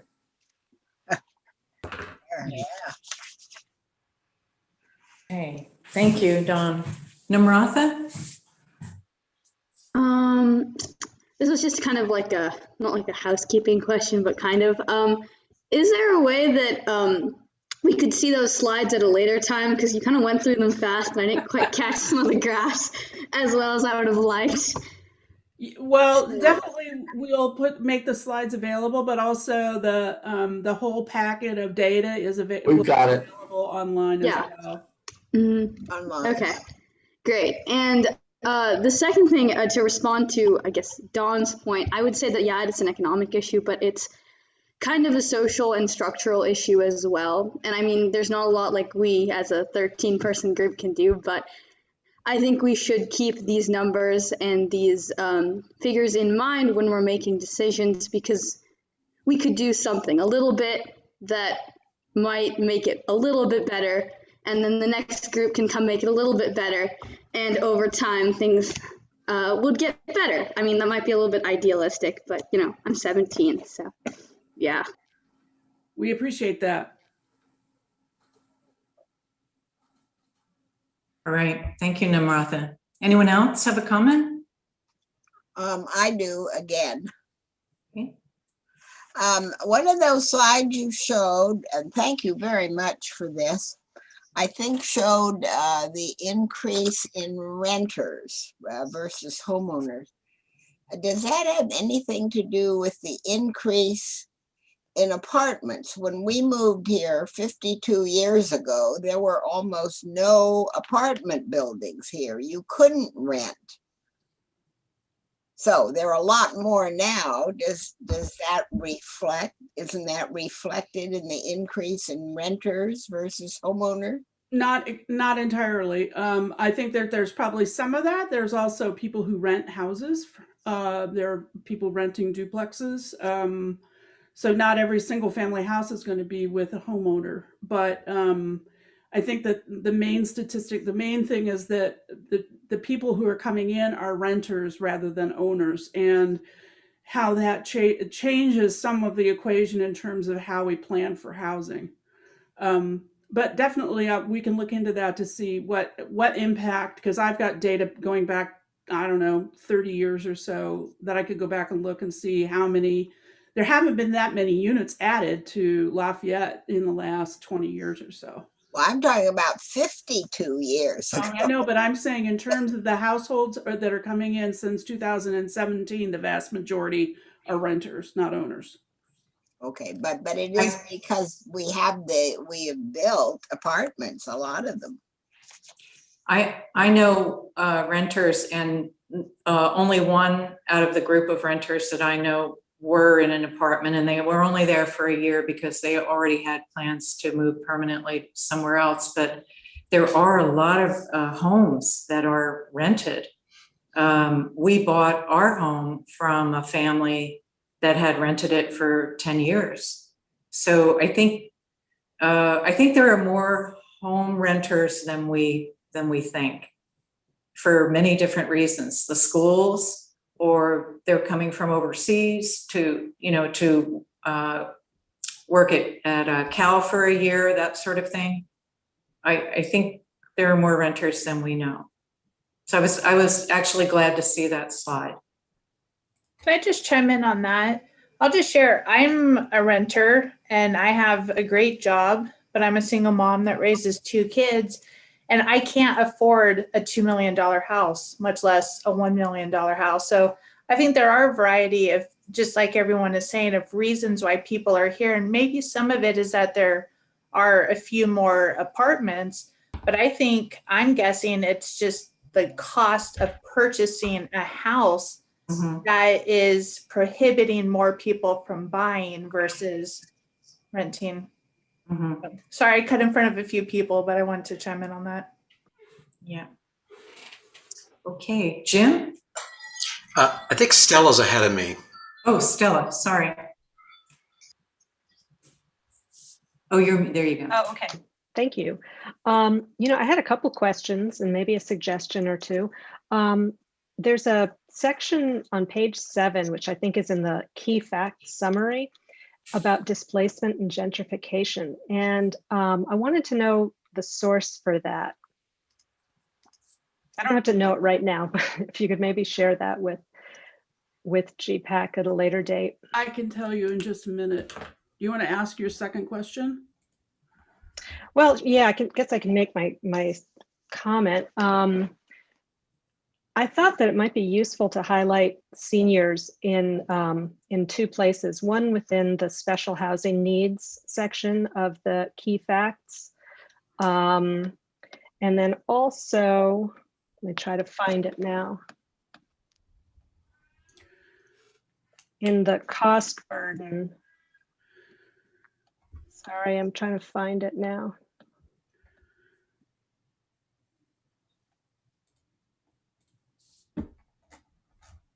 Basically, I can't find it right now, but just to say that when I did some of the crunching of the numbers from the spreadsheet, it came out to about 18% or so of seniors were spending more than 50% of their income on housing. And it just seemed like something that was worth highlighting in that cost burden description, along with the graph. I'm not sure what figure it is because I can't find it right now. I should have mentioned that I didn't include all of the data that was relevant, including special needs groups, but they're in the 70-page packet. I just didn't pull them out for this presentation. Oh, no, yeah, I understand that. My suggestion is to... I wanted to hit some of the sort of the big thrusts of kind of what we have to do going forward versus, especially in regards to affirmatively furthering fair housing. The data is on displacement is from the Urban Displacement Project and the American Community Survey, which is the census. So it's okay.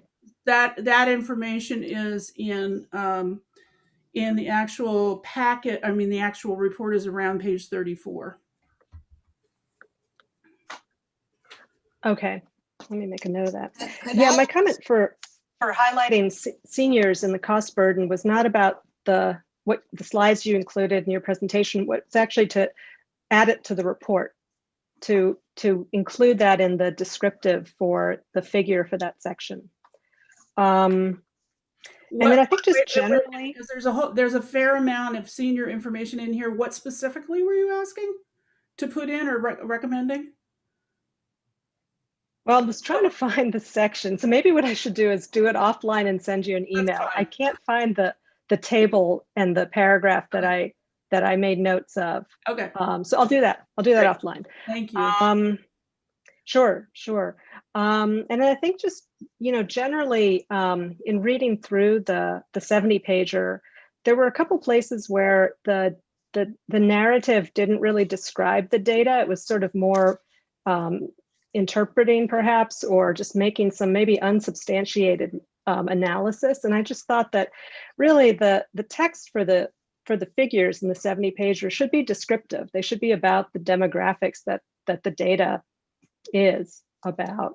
That's just a general question or general statement, and I could definitely send you a message about specific areas. And then I guess the last thing was about jobs workers, which I think was page 17 or so. I wondered in that descriptive, if it was possible to add something about any job loss that we know is occurring or will soon occur, imminently occur as part of the corporate terraces, because that's not reflected in the data that we obtained from ABAG in the spreadsheets. That's going to be difficult to get easily, but we will definitely work through. There's a challenge of trying to include data that we can compare apples to apples, and some of the sources have different kinds of data, but we'll definitely look and see what we can find, like projected job losses moving forward. Would that be more like, oh, sorry, Stella. Thank you. Would the job losses from corporate terrace really be displacement? So, when they're referring to displacement, they're specifically talking about housing. They're not talking about jobs. Okay, because I'm thinking that right now there's a glut of commercial office space in Lafayette that could probably pick up a lot of the businesses that were at corporate terrace. So, I don't know if that would add anything. Jim, do you have your hand up? I do. Thank you very much. Diana, thank you for the walkthrough. It was really helpful. I've kind of gone through the materials. Some of you, but it's helpful to get the slides. A couple of things. On the affordable housing front, the numbers are so daunting as to be sort of a Mount Everest for us.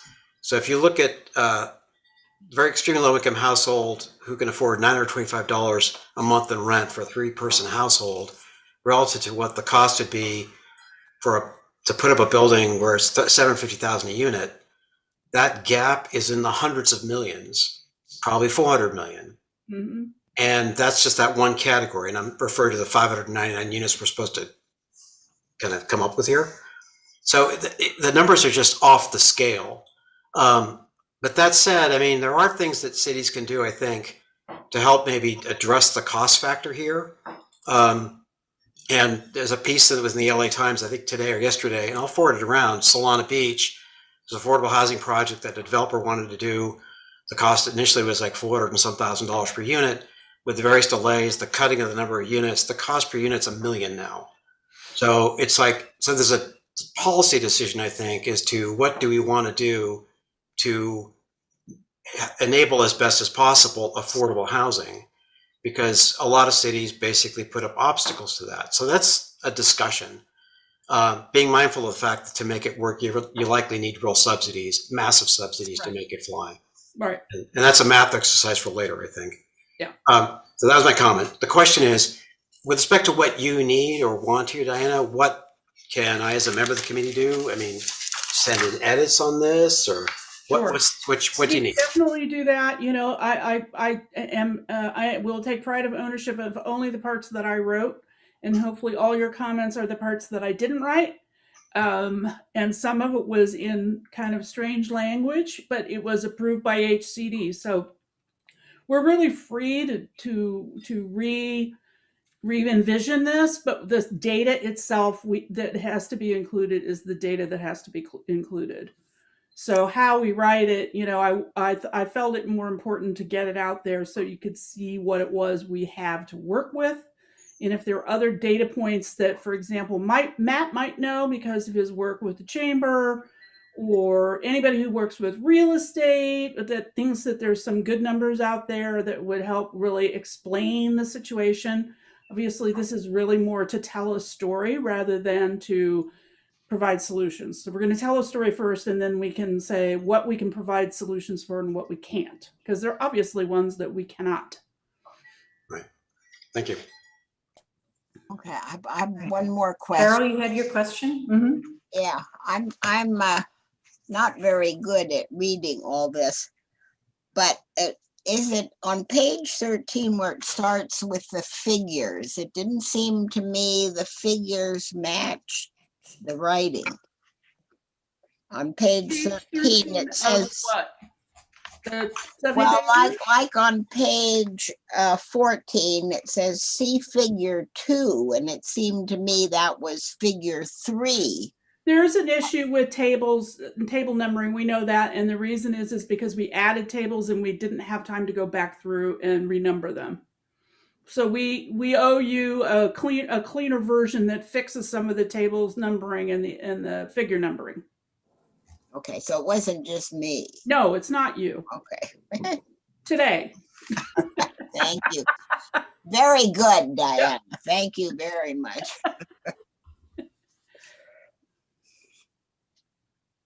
Chris, can I? Yes, go ahead. Yeah, so thank you. This was a daunting piece of work. Thank you for putting this together. And that was, I guess Stella kind of hit on the question, do we get to tell a story, or are we just checking the boxes for HCD? Because I know they've got all these rules, we have to provide this, but it sounds like maybe we can tell a story. And that's, I was kind of understanding. And Narup has very concrete numbers about the jobs that we've lost. And that came into a bunch of our letters to ABAG and everything like that. So that is one that she definitely has a handle on how many jobs we've lost to housing, and how, we may be using that in our own case to justify our mixed use, right? If we do end up going to mixed use instead of housing by right. So I think that would be interesting. And along with that is, all the rules changed recently. The last couple of years, since we put in our inclusionary ordinance and since we did all these things, we've done a lot of good. And so our trajectory, if you just look at as a whole in the history of Lafayette, it doesn't look as good as our current story in terms of all the stuff that we're doing. And if we can take advantage of, kind of saying, hey, bam, we changed our inclusionary ordinance. And since then, Lafayette has been doing far better in, building affordable units in our city. And is that the kind of story we want to tell, or can we tell? Yes. And I think that what we want to do, there are two things. One is we have the opportunity to talk about that in terms of we have to provide a section on an analysis, a review of that prior housing element, where we get the opportunity to sort of pat ourselves on the back for this good that we have done. with the needs section, we can include all 70 pages as an attachment if we wanted to, and maybe only write a 5-page executive summary for the body of it that would kind of hit key points that we wanted to address. We still have to have a section at some point where once we have more information from ABAG and HCD on the affirmatively furthering fair housing, we're going to have to include a section on that. And I think some of the programs that you will be having to, think about will come, some of those will come as part of the discussion about AFFH, because there will be things that the city needs to do in order to, to reach out to underserved communities, et cetera. Great. And so the takeaways tonight, I guess, in how to move this forward are that if we do want to include these stories or tell a story, should we send you ideas, or how? Okay. Sure. All right. I'm just trying to figure out how, because it was such a daunting document. You're like, okay, what do I do with this? It's a lot. Okay. It is a lot. All right. But thank you. I think I have a much better idea of how to attack this. And thank you. I would, if we have that data in terms of the apartments versus housing rental units and how that disparity is growing. I'm always against more rentals. I think people owning homes is good, and we should encourage that in our town with first-time buyer incentives if we can do it, or community land grants. There's a program that Atlanta has set up where they've got this big, land grant money, and people lease to own. And it's all funded through these, land grant programs. And if we could start doing that in Lafayette to help more people get into houses if they want to, all these things, I'd love to consider them for sure. And I don't know if that goes into this or not. That doesn't go into this, right? It could in potential programs towards the end. Yeah. Okay, cool. It could definitely do that. All right, thank you. We'd have more to discuss about it, like who would do it, the time frame in which it was be done, et cetera, et cetera, et cetera. But those are kinds of things that we can definitely talk about as programs going forward. Excellent. Thank you. Mm-hmm. Okay, I just want to be mindful of the time. It's 8 o'clock, and I know Don has his hand up, and Carol. Well, Don, if I may speak, I'd like to apologize for my outburst. But I do see the solution, or some of the solution potentially here, in the folks that have lived in Lafayette for 50 years. And we have greater margin than anybody else in terms of what can be done to help. And so I think that to work as a team to help seniors understand that there is a issue and that they can be part of the problem or solution, not necessarily just part of the problem. And they don't just wait until they die and then their kids sell the house and et cetera, et cetera.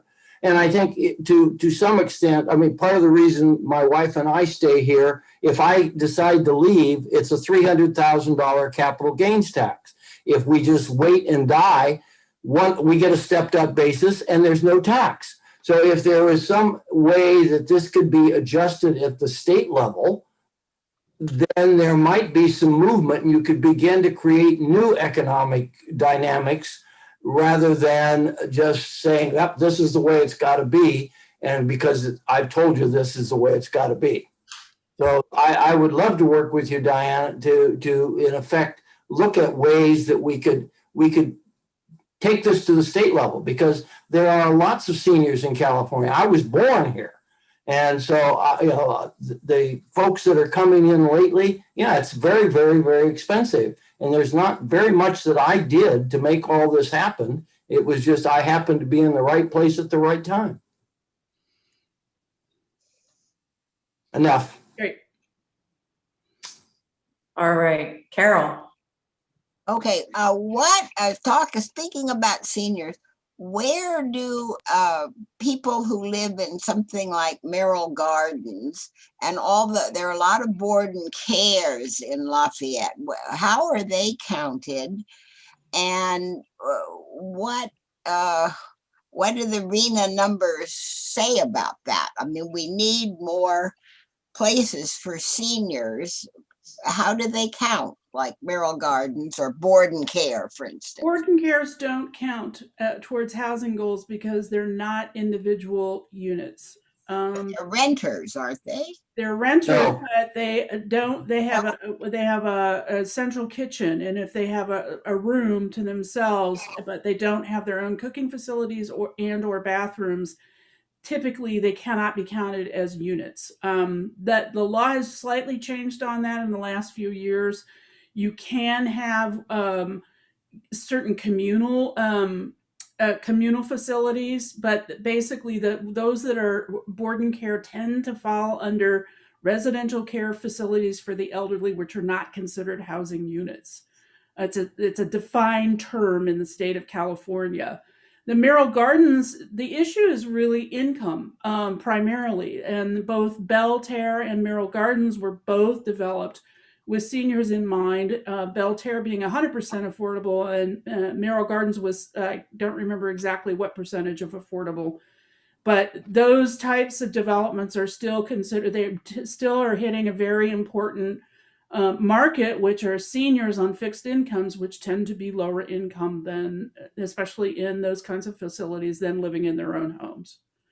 So they're don't count. Excuse me. Belterre doesn't count. Oh no, it does. They're complete units. But how? And Merrill Gardens. And Merrill Gardens counts completely. So both of those, Both of those got counted against our RENA allocations for earlier rounds. But Merrill Gardens is very expensive also. Yes. So an opportunity site could be one for a lot of units that are senior, like Belterre, right? And have a whole- Theoretically, yes. give us a whole number of low income. Yeah, theoretically, yes, but you'd have to have a developer whose goal it is to provide housing for seniors. And so that's essentially what Eden did, was they provided this housing development for very low income seniors. And that's how Orinda got their senior housing. Right. Okay, thank you. Right. If no one else has a comment or a question, we'll open it up to public comment and then come back for any additional comments or questions. So Sarah, is there anyone waiting in the wings to? Yes, Craig D has his hand raised and I just let him in. If you would like to make a public comment, please use the raise your hand function at the bottom of your screen or *9 if you're calling in. Thank you. Craig, you are in and. Thanks, you guys. Thanks again. Hi, Craig. Hi. So I just want to give some words of encouragement at this point after listening to this last session. I know we can get there as a community. Everyone wants it. I just don't think we want it on the backs of others where it becomes an asset drain. And that includes the city. So I hope we can figure that out. I know with this group, I think we can. So to Diana's presentation, wonderful presentation, so much information. We see that Lafayette stands out in a positive way in the low and moderate income space. I thought she had a slide that said that. And yet we continue to get beat up because we happen to have higher incomes as a demographic. I heard that white people are old in the demographic, and I did somebody told me to do a 23andMe, and I'm told I've got almost enough Blackfoot Indian to qualify for some things, but I won't pursue that. Why should it be that we focus, this is rhetorical, this is a comment, why should it be that we focus on renters versus helping persons of any ethnicity or background to own? Another rhetorical question. Jobs with the greatest number of openings. Diana, again, thanks for the great info, but please cite your data sources. Yep, State Department of Employment and Development. It's not a question. It's Thank you. It's in the 70 pages. Well, I think it should be on the slide. Thank you, Diana. That'd be wonderful. Just a little asterisk and state this is where it comes from. Namratha, I wanted to say to you, you're just doing a fantastic job. And your comment about incremental change was so important. Just let's not upend the improvements and how it came to be. And I know you know this community, and I just want you to encourage you to keep up the good work. Stella, thank you for asking for data sources. It's good on you. Thank you for reading all of the pages and being prepared. The question about the data that has to be included in our reports to HCD and ABAG, my favorite acronyms. The data is corrupt. I said that before. I don't know that you guys have a good data set to work from. I hear so often that it's changing or the legislation's changed. Sacramento's wavering about this or that. Really? The data that we have to include has to be theirs. They're the ones setting the precedents. Last comment I have is poor Carol has to point out that what she's looking at is inaccurate. Tonight, you people have assembled to so much effort here. And Carol pointed out, I'm looking at something and you guys all had to admit, oh yeah, it's changing. It's in flux. But yet we have a deadline. Thank you. Keep up the good work, please. Thanks, Craig. I don't see any other hands raised at this time. Oh, we have one, a couple more. Okay. Robert Lavoie.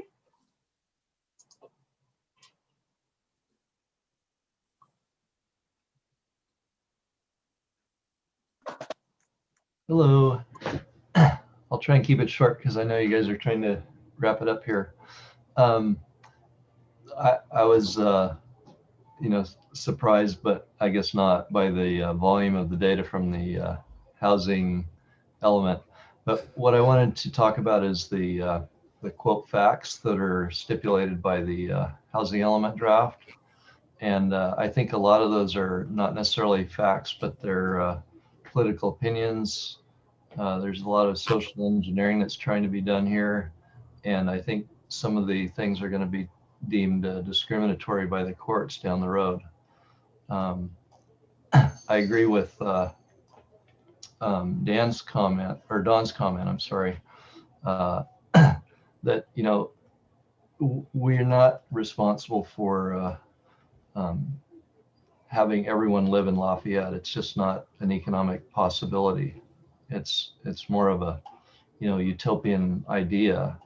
And, Anna mentioned she's renting. Renting is actually the most affordable housing in most cases. Whether you're renting a house or an apartment, that's a lot of times the best way that you can get into a community. And, you look at the housing income, and how much you spend on housing is based on your priorities. So if somebody says, I want to live in Lafayette, I prefer that to Oakland or Concord or Walnut Creek, then they might say, well, my income is this much and I don't know how to make it more, but I'm willing to sacrifice more of that to get into a certain community. And all of us, I think, have made sacrifices to live here. I personally drive an old car and we don't travel a lot, but I like living here and I've done it for 30 years. And so anyway, I'm going to send you guys an email because there's way too much stuff to talk about. But my point is that let's not accept the facts that are in this thing, and let's really work on, making this proposal that we're coming up with as a viable economic plan, as opposed to something that sounds really good, but there's no sustainable funding for it. And we just can't create a social program, welfare program, to allow anyone that wants to live in Lafayette to live here. It's just not possible. Thank you very much.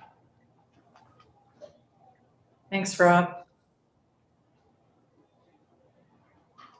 Sarah, do we have anyone else? There are two more speakers. One is just listed as a number, not a name, and they are in the meeting if you'd like to unmute.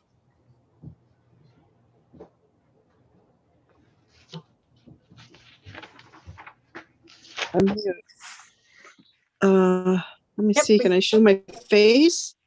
Can you hear my voice? Oh, here it is, start video. The number was, my name is Janine Crow, and I'm a homeowner. I am a Janine homeowner. And I just would ask that I guess the homeowners not be punished. Hello, can you hear me? Can you hear me? Hello? Yeah. Yes. Hello, can you hear me? Yes. You Keep can going. hear me. Okay. Well, yeah, okay, so what I would, homeowners such as my, but regardless of whether people came a long time ago or they made the sacrifice to buy a house now, and that we not be punished because we are homeowners, in order to compensate for people who are not homeowners or who have difficulty moving here because it's too expensive. I mean, I feel for people, and I wish everybody could afford to live here, or that there'd be enough affordable housing for people who want to live here. But that in the effort to accommodate all kinds of people of different incomes, that we not punish somehow the people who have been here a long time or people who have just bought homeowners, regardless of how long we've been here, or whether we're, I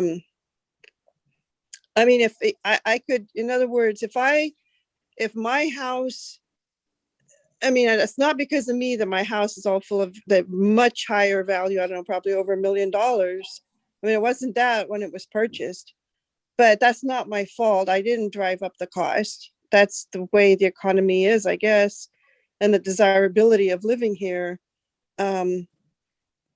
So I would prefer that my house not go down in value because of all these efforts.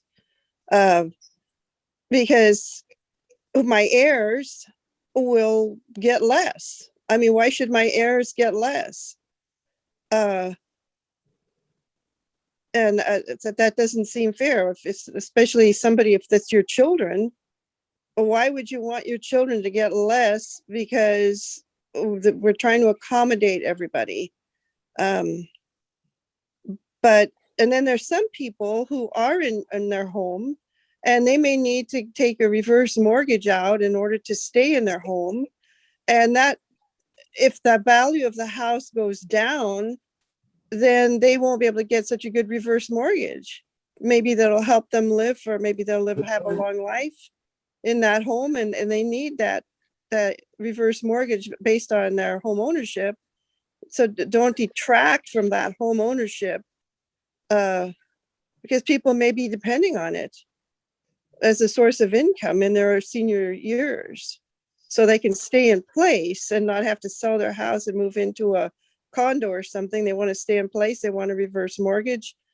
Don't take away that source of income by reducing the value of their homes by whatever things go on to make everybody else be able to live here. I do feel for people.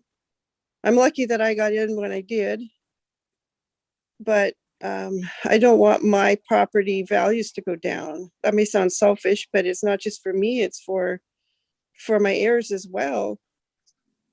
So anyway, that's my 2 cents worth, and I don't know that it'll have any impact, but anyway, that's my 2 cents worth. Thank you for listening. Thank you. And last speaker is Cheryl. You are. I'll keep this really, really short and sweet. I just sometimes forget to be appreciative, and I just throw out my comments. So I'm taking a moment really quickly, just after attending so many meetings, watching each one of you bring your comments and your wisdom and your strengths in. And I just wanted to thank you for all the effort you do. This is a big process. I had no idea how big a process it was. So I just wanted to take a moment really quickly and thank you. And just put a word out to all of you and staff that June 30th was a great workshop. And if you do another one, I'll attend that too. Thank you. Thanks, Cheryl. Appreciate it. All right, anybody else? Don't see any other hands raised. Okay. Committee members, any other questions, thoughts, comments? Just an acknowledgement that you're at 8:18. Yes, I was just going to touch my phone without you seeing me look over. Thank you, Diana. That was really a great presentation. I think we all learned a lot. Can I ask how we should proceed? Should we just deliver comments to you and Sarah? Or what should we do, independently or as a committee? It's up to Sarah. I think that if there are comments, they can be submitted. I know it was a lot to look at, and certainly, we can compile questions and shoot responses out perhaps after that. Okay. So I am thinking that I might just maybe summarize a few of the comments that I've heard that we're asking to be included in the revised version that we would be giving to Planning Commission. If there's something that is substantial subsequent to that, I would prefer to have it GPAC look at it and provide a formal recommendation to Planning Commission as a group, just to make sure we're all on the same page. So, and then maybe I'll summarize what I heard, and then if the group wants to make a motion, we can entertain that and move forward that way. Does that make sense? Yeah, I was wondering if maybe we can set a deadline for comments from the committee so that we don't stand in the way of progress. I guess my only concern is, say someone submits a comment, but not everybody has seen and read that that integration into the final product, then this group as a whole has not recommended it to Planning Commission as a whole. Right. And one of those things being sort of a kind of a big change, right? We're trying to make a story, sort of take out a narrative in the first portion and add this as an appendix. So I think it could be worthwhile to bring it back, or at least run it by the chair, if that's acceptable to the group. Does that sound good to the group? Yes. I think we run it by the chair. Okay. You don't want to bring it back to the group, really? Huh. I would rather bring it back to the group. Me too. I think as we think more about it and reread, I think more things will become obvious that we want to make suggestions. Could we ask Diana if she has a deadline? What's her timeline on this? So we were trying to bring it to Planning Commission in August. However, the next GPAC meeting is after the second Planning Commission meeting, but that we could move it to September. Is that okay, Diana, in terms of timing? Yeah, I think that should be fine. Okay. All right.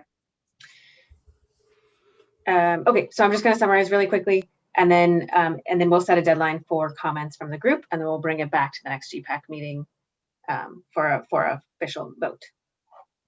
So I heard adding in highlighting seniors in the special needs housing section and the cost burden section, but Stella is going to give us those exact sections that she's referencing. Making sure that the narrative is descriptive and includes the facts, not necessarily any conclusions that are unsubstantiated. Making sure we include the jobs loss analysis, and making sure to tell a story and sort of use a narrative format in the front and add the detailed stuff that's required in the back as an appendix. Include in the potential programs section some additional, like first-time homebuyer programs and land grant lease programs. And then also, I don't know that this belongs in the document itself, but consider sort of state level discussions about other things that can help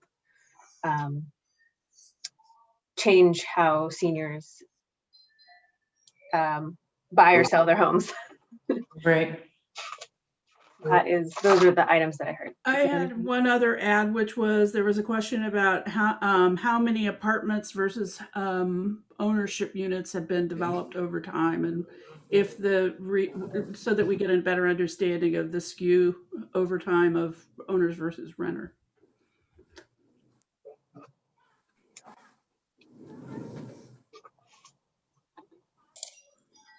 Okay.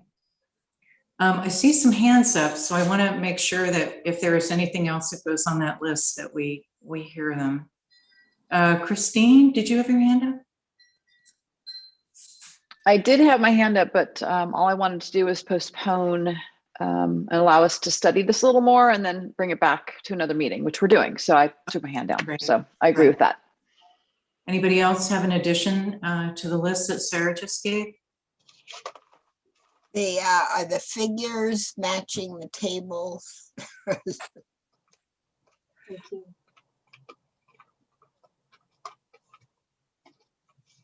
Okay. Excellent. Can we? All right. Oh, go ahead.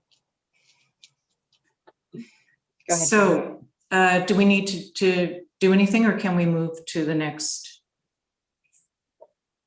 item on the agenda? And we're past 8:15. The next item is a good one, and I hope that you'll agree to extend the meeting a little longer. It's supposed to take 10 minutes, maybe it'll take 15. It's about the mission statement, and I would like it if we could have a discussion on that, albeit short. So should we take a roll call on extending to 8:30? Or, I'm sorry, 15 minutes would be 8:40. So moved. 8:45, round up? Second. Okay. Okay, all in favor? Roll call. Aye. Great. All right. So the next presentation will be made by Jim and Matt on the mission statement, the results of the survey, and a draft of a revised mission statement. So Jim, I think you're first. Thanks very much. Let me see if I can do the screen share. If you could bear with me for 1 second as I futz my way through this system here.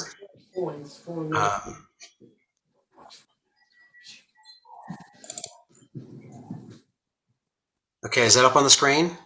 Yep. Okay. So just a quick recap. This is roughly the presentation made to the council a week or so ago. We opened the survey end of April, as you might recall, closed it July 15th. As Sarah talked through, is a robust outreach effort to reach out to the community on this. Lots of different vehicles to sort of get input. And there's a graphic, I don't know how well you can see this at the bottom of the page. You can sort of see responses, an uptick when we launched it beginning of May. And then in the back end, as the deadline approached, a sort of a surge in responses. We got just over 2,000 site visitors, almost 700 were actually registered and took the survey. And I'll note that 10 days ago, that was 266. So a lot of folks stepped up and responded. So we got a decent response here. Real quick, we asked people to identify out of 25 attributes, their top 8. I put them in sequence here. This is basically the same order that we had when we presented the council earlier with with a much smaller number of respondents. The one thing I'll note is that that family friendly moved up into the 3rd spot, switching places with encouraging open space. And that was the one change. So the basic tenor was consistent. You could see it there. In terms of, we had a question about what Lafayette should do or should be. And the top attributes out of 10 there were be a city that prioritizes public safety, a city that's family friendly, and one that prioritizes community feedback and decision-making in city government. Those are the same as they were back when we presented to council as well. And then in terms of where should the city prioritize tax dollars, out of 10 options, the top 4 were welfare, safety, and public safety. Those are really very close to being the very top 2. And then right after that, parks, trails, creeks, pathways, and protecting open space. So those are kind of the priorities if you're going to vote dollars that people put down in terms of where the city should focus attention.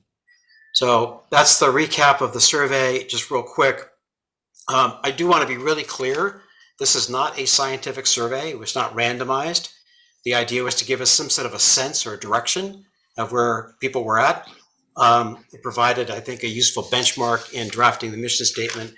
And we took other input as well, just from these sessions and other venues to get to this point. I will note that in the survey responses, about 98% of the people who responded said they were Lafayette residents. Of that, almost half had been here for 20 years or more.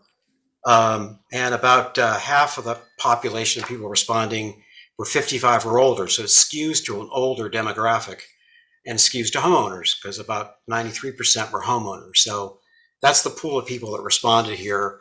But like I said, it just gives us a feel. Our thought was basically, we're kind of done the outreach. It's time to move on and put out a draft of a statement of the mission statement and values. The thought being that we'd introduce it tonight, really more for people just to see what it is and start to chew on it. Reach out to the folks your communities, to get feedback, which would really pick up in August, September, with the idea being, and also being able to incorporate this youth engagement program that Namrath is working on, that's important. The thought being we could maybe get GPAC sign off in September so it can get forward to the council in October. So that the plan is not to talk this through in great detail tonight. It's really more to introduce it so folks can think about it and get their input from folks. So that's kind of what I had as the introduction there. And with that, I want to pass it to Matt and see if I can unload this thing. So Matt, why don't you take it away as I futz my way through the Yeah, system? if you could unshare so I can share, that would be great. Certainly. So,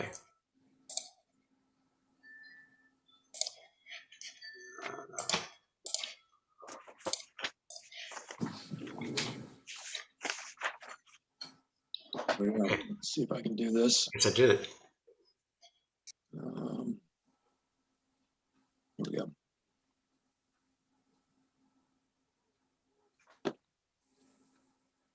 Okay, hopefully you can see that. As Jim mentioned, we took some of the input from the survey, and we also took other comments that we've gotten and started to come up with a draft of how this might look. But before I get into that, I wanted to give a little bit of an idea of some definitions, because there is no set way to do visioning and mission statements. People do it lots of different ways, from very brief statements to very lengthy documents. So just to give you some context here, when we talk about the vision for the city, what we're talking about is kind of an end state of where we want to be somewhere down the road. And we're taking like a 20-year horizon. So it is a long-term type of vision. It doesn't mean we're there today. It certainly doesn't mean we'll get there next week, but it will take time. Generally, these are aspirational, and they're things that we want to be well into the future. The mission statement is really how we get there.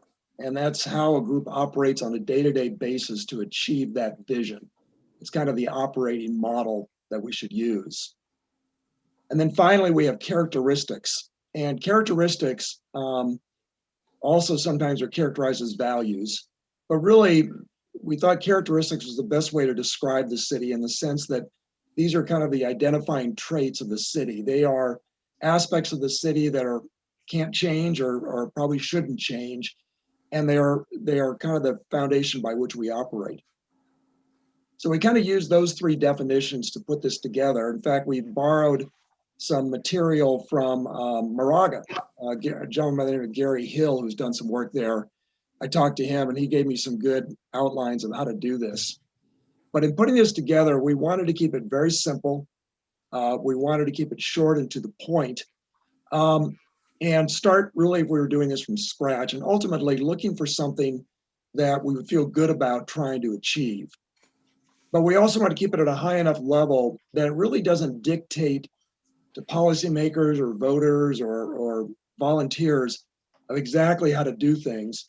It gives us latitude to do that over a long period of time as technology changes. So here's what we came up with as our first draft. On the vision side, we really took some of the top three attributes that people wanted to see in the city. This idea of being safe, welcoming, family friendly. And for safe, what we meant is not just police, fire, and medical, but safe in the sense feeling welcoming. You don't feel bullied if you're anywhere in the city, that you are welcome here regardless of your socioeconomic position, your age, the color of your skin, anything like that. And we want this to apply for both residents and visitors alike. Visitors are a big part of Lafayette. Many of our businesses depend on visitors. And we want to think broadly, because we're not an isolated city. We are connected to a lot of other cities. But we want this welcoming vision to be part of a city that's, has open spaces with the hills nearby and then parks throughout the city. The idea being this is not going to be an urban environment, but one that is, the development is broken up somewhat by the parks and the hills to some extent. So that's the vision. How we're going to get there is this idea of a very active community of both residents and we called out business owners. Although not all business owners live here, we think that they are part of what can make this city get to this vision. And it's a matter of working together, volunteering together, once again, to make this a great place to live, visit, and grow up in, that you can be here all your life. You don't come here late in life, or you don't have to leave as you grow older. And then finally, from the characteristics, once again, this inclusive idea of valuing everybody here, visitors and residents alike. Education has always been a priority in this town. Most of our citizens are well educated, bachelor degree and above, and it's something we prioritize. We also wanted to talk about this characteristics, and there's a bit of a tension here of maintaining both a sustainable environment and sufficient infrastructure. You can call it balance, you can call it tension, but it's kind of the same thing of figuring out how to do that over time. And this is one that will change as technology changes, as our understanding of how to sustain our environment changes. But there's got to be something that has to be in balance or preserve this tension. We want the idea of a vibrant downtown core, where it's a place people want to go to, it's active, but it is downtown. It's not spread throughout the city. And then finally, this idea of maintaining a fiscally responsible and transparent city government. That comes through in a lot of the comments we've got. So in any event, this is how we put together this idea of the vision, the mission, and the characteristics. We tried to make it broad. We tried to encompass what was said in the survey, but also something that's aspirational that people feel good about going forward. So I think I did that in about 5 minutes. Chris, I'll turn it back to you. And I'll try to stop sharing. There we go. Thanks, Jim and Matt. That was very helpful. I know you put a lot of work into it. I was on probably only half the phone calls you had about this, but I know you spent a lot of time, and I thank you for that. I also I'm sorry, and I also want to make a point that Namratha has been a key part of this whole effort as well, and provide us an ongoing insight and a useful perspective. So it's really been a group of three with Sarah and Renata and Jamie Harris, the consultants who've been working with us. So I'm going to call out the whole group. Great, thank you. Okay, keeping mindful of the time, it's 8:37. I guess what we can do is ask for comments, questions. We will have to open this up to public comment, so if we can do it quickly, then we can wrap up. This again is an issue that we will continue to discuss, as Jim said, and the timeline looks like October, November. So comments, questions? Anna, I see your hand up. Mayor Kandel after Anna. I'll just say just super quick, I think the team did a great job on this. Clearly a lot of effort went into it. It's a great first presentation of information, so thank you.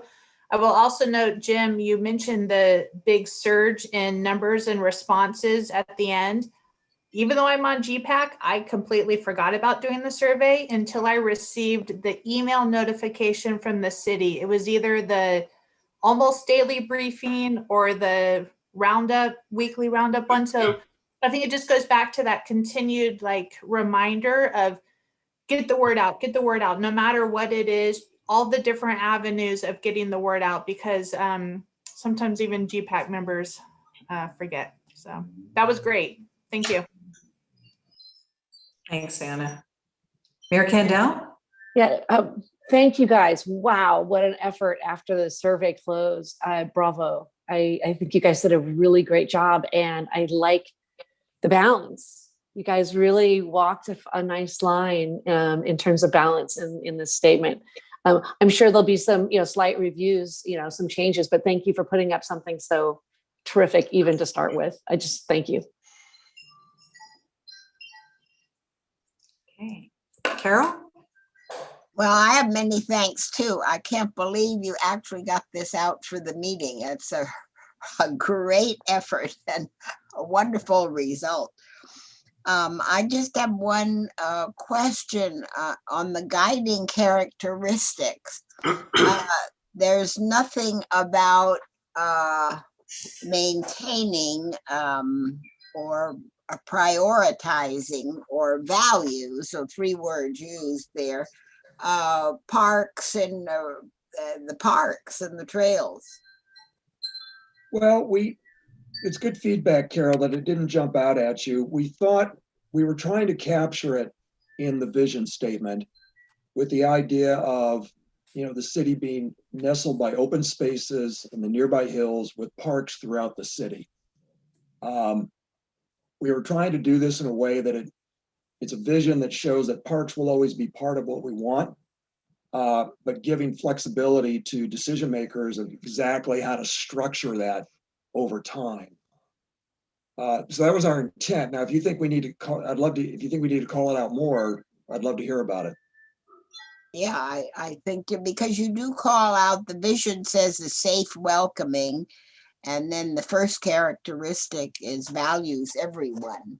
So you sort of have both there.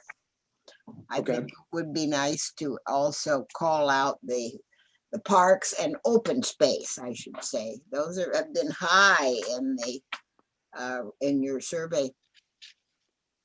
Okay. Well, those are actually in the vision part of the statement.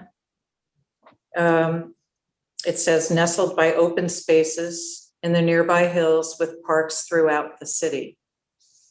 Right, but I was saying also the vision says a safe, welcoming, and one of the first characteristics is values everyone.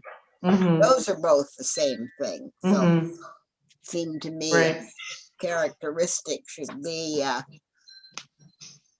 okay, that's good. That's good feedback. Parks and open spaces. Okay.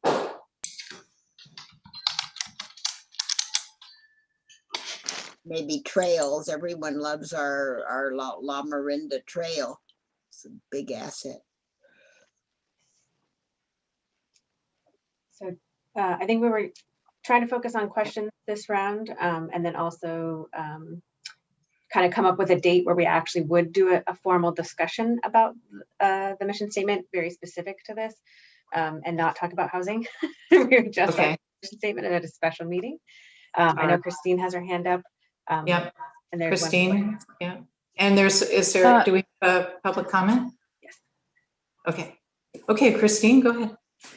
So I agree with Carol. I think there needs to be more mention of protecting open space, parks, and preserving the natural beauty that's surrounding us. So with that in mind, what are the steps to give feedback to our subcommittee? Are we supposed to email you? Are we going to have, what is the procedure for that? And then when will we see another draft? Sarah, did you want to talk about the August 3rd date? Sure. So we were thinking that we might organize a special meeting to talk about this directly on August 24th, if that is suitable for folks. If we can get a consensus at this meeting, then we can go ahead and organize that. What day is? Oh, Tuesday. Okay. It is a Tuesday. And that, Sarah, to clarify, that would be just to discuss the mission statement? Correct. Okay. A special GPAC meeting just to talk about mission statement.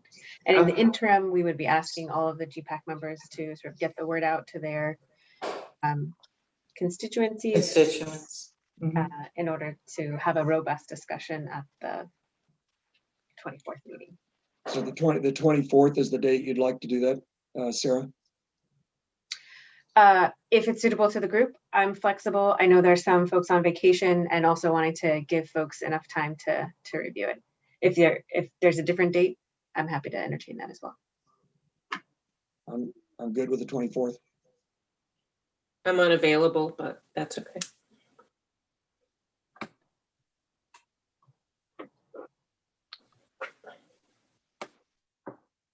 Okay, well, it sounds like it would work. And Christine, to answer your other question, if you want to give specific feedback, just email it to myself, Jim, and Namratha. That'd be great. Great. And then Stella, I saw your hand up. Oh, you're muted. Muted. Sorry. I just wanted to ask if there's any way I could get these data in maybe a different format. Is the spreadsheet the only format that was pumped out of Engagement HQ? What format are you looking for?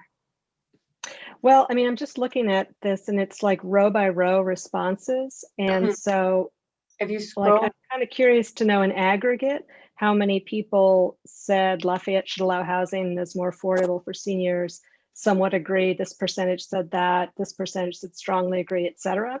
So basically like a tabulation of the responses. if you scroll all the way down the document, there's some charts and graphs that do that. But if there's anything additional that you'd like, we're happy to organize it in. If the I raw, didn't scroll all the way down. it's like I'm still Line scrolling. 700. it's row 700. So maybe we could do is just Aha. have a simplified Okay. spreadsheet that has the tables, because it's there. It's just way at the bottom of this thing. It's just way at the bottom. That's Yeah. fine. No worries. I have it now. I will look at that. Thank you. It might be helpful to get a separate totals Yeah, spreadsheet out. that's a good idea. And it does look like we have one public comment. Namratha. We have Namratha. Yeah, I just wanted to add to Stella's point. I think that it might be better to use an aggregated form rather than the spreadsheet we have, because you can see people's usernames on that. And I feel like that's sometimes a little bit of a breach of privacy. Like, I feel like people should have a little bit more anonymity when they're submitting the survey. Like, we shouldn't be able to go back and like trace them. I know it's just like us who's looking at it right now, but anyone could see those results because they're on the agenda and materials page. So maybe we should keep it anonymous and only provide the aggregates. Like I think we said that we'd only provide the aggregates, so maybe we should keep to that. Thank you. Sounds good. Okay. No one else? Why don't we go to public comment? Okay, I'm letting Craig D in right now. Who would like to make a public comment, use the raise your hand function at the bottom of your screen, or *9 if you're calling in. Hey, Craig, go ahead. Thanks, you guys. Couldn't let you get off that easy tonight, right? Almost over. Wow, I am so impressed with learning how mission statements come together. Matt and Jim and Namratha. The 2-slide deck was really important to see what the elements are to really generate something that we can hang our hats on, so to speak. Not having it in front of me, I'll just give 2 quick comments. The principles guide, but do not dictate. And I would just wonder, do we make a statement that will allow us to be dictated to? And I feel pressures from this very initiative that you guys are undertaking that says we have to incorporate things that satisfy certain entities, elements, legislative committee, whatever it may be. And we need to do that. But let's be very careful about it. And I think that you guys are doing that. So congratulations on that. There's one word I heard I got to share with you guys, and you can see who I am. I'm sharing my video. The word nestling. I love it. I love the connotation of it, but be very careful because we're quickly becoming a community where people may not nestle as much as we have. Maybe we are more transitory than we thought we were as we accommodate people from different backgrounds and all the rest. It's very important. I think that this mission statement, I said this before in another meeting, is going to be important as you guys present. I think it will be important as you guys present to the entities that will dictate how we realize our regional housing allocations. So if that's the case, I would encourage you to also sway the verbiage to something that appeals to the people that are going to look at this that have power over us. Okay. Other than that, it's fantastic. I love the words. I think we're on a great path. Thank you. Thanks, Craig. Any other public comments? Yes, Robert is in the meeting. Okay. Hello. Hi, Rob. I think you guys did a great job of trying to boil down all those comments. I think it's a very difficult project to write a mission statement. I would like to just say for perspective, the 1968 mission statement is great. I don't have any problems with it. And it's stood us well for many, many years, and it's created the beautiful town that we all live in. And so what I would challenge you to do is compare that to the new one as you start to try and finalize the new vision. Because I think we don't want to lose the old vision that got us here. And my old boss told me once when I was reorganizing an accounting department, he said, don't change anything until you know why it's there. So anyway, that's my thought. I'll send some some detailed comments, but really just a couple of tweaks. But I want to make sure we just look back and reflect on what we started with and make sure that we're not losing anything important. Thank you, Rob.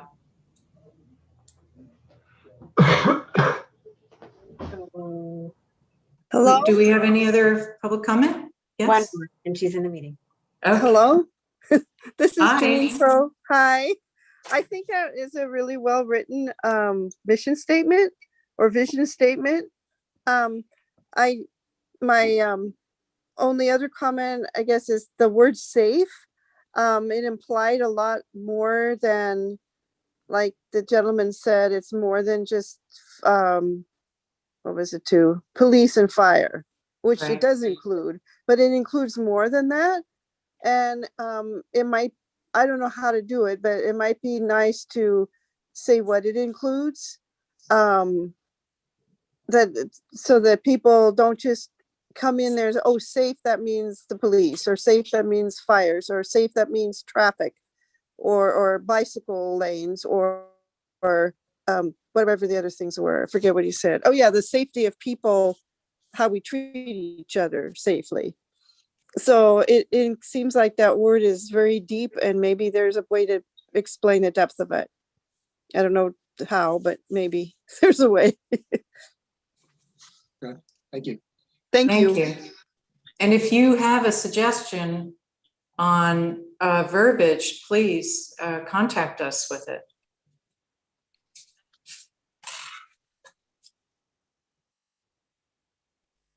I'm not seeing any Okay, if I think of something, I will. Thank you. Okay, thank you. I'm not seeing any other hands raised at this time. Okay, committee, any more questions, comments, thoughts? No? Okay, I think we've reached the end of the agenda. So last thing I do just want to make sure that we are in fact creating a special meeting on the 24th. Everyone is in favor of that. If I could have a motion and roll call really fast. I know Matt. I'll motion that, sure. I second. Okay, taking roll call. Carol Singer, Aye. Namratha Kasanati, Yes. Don Jenkins. Don Jenkins. Oh, he's muted. Muted. I see you, Don. Abstain. Abstain. Okay. Stella Witherspoon, Yes. Matt Pease, Yes. Beth Needle, No. Jim Cervantes, Aye. Susie Kelly, Yes. Christine Rasmussen, Aye. Chris Lee. Yes. Okay, the motion carries. So our next meeting, I haven't even looked at the calendar, should be August 17th. Is that right, Sarah? Correct. Okay. So we'll see you all on August 17th and with a special meeting on August 24th. And thanks for hanging in there. We're running a little late, but thank you. It was important. I appreciate that you stuck in there. Thank you. Good night, everyone. Good night. Have a good night. Good night. Bye-bye.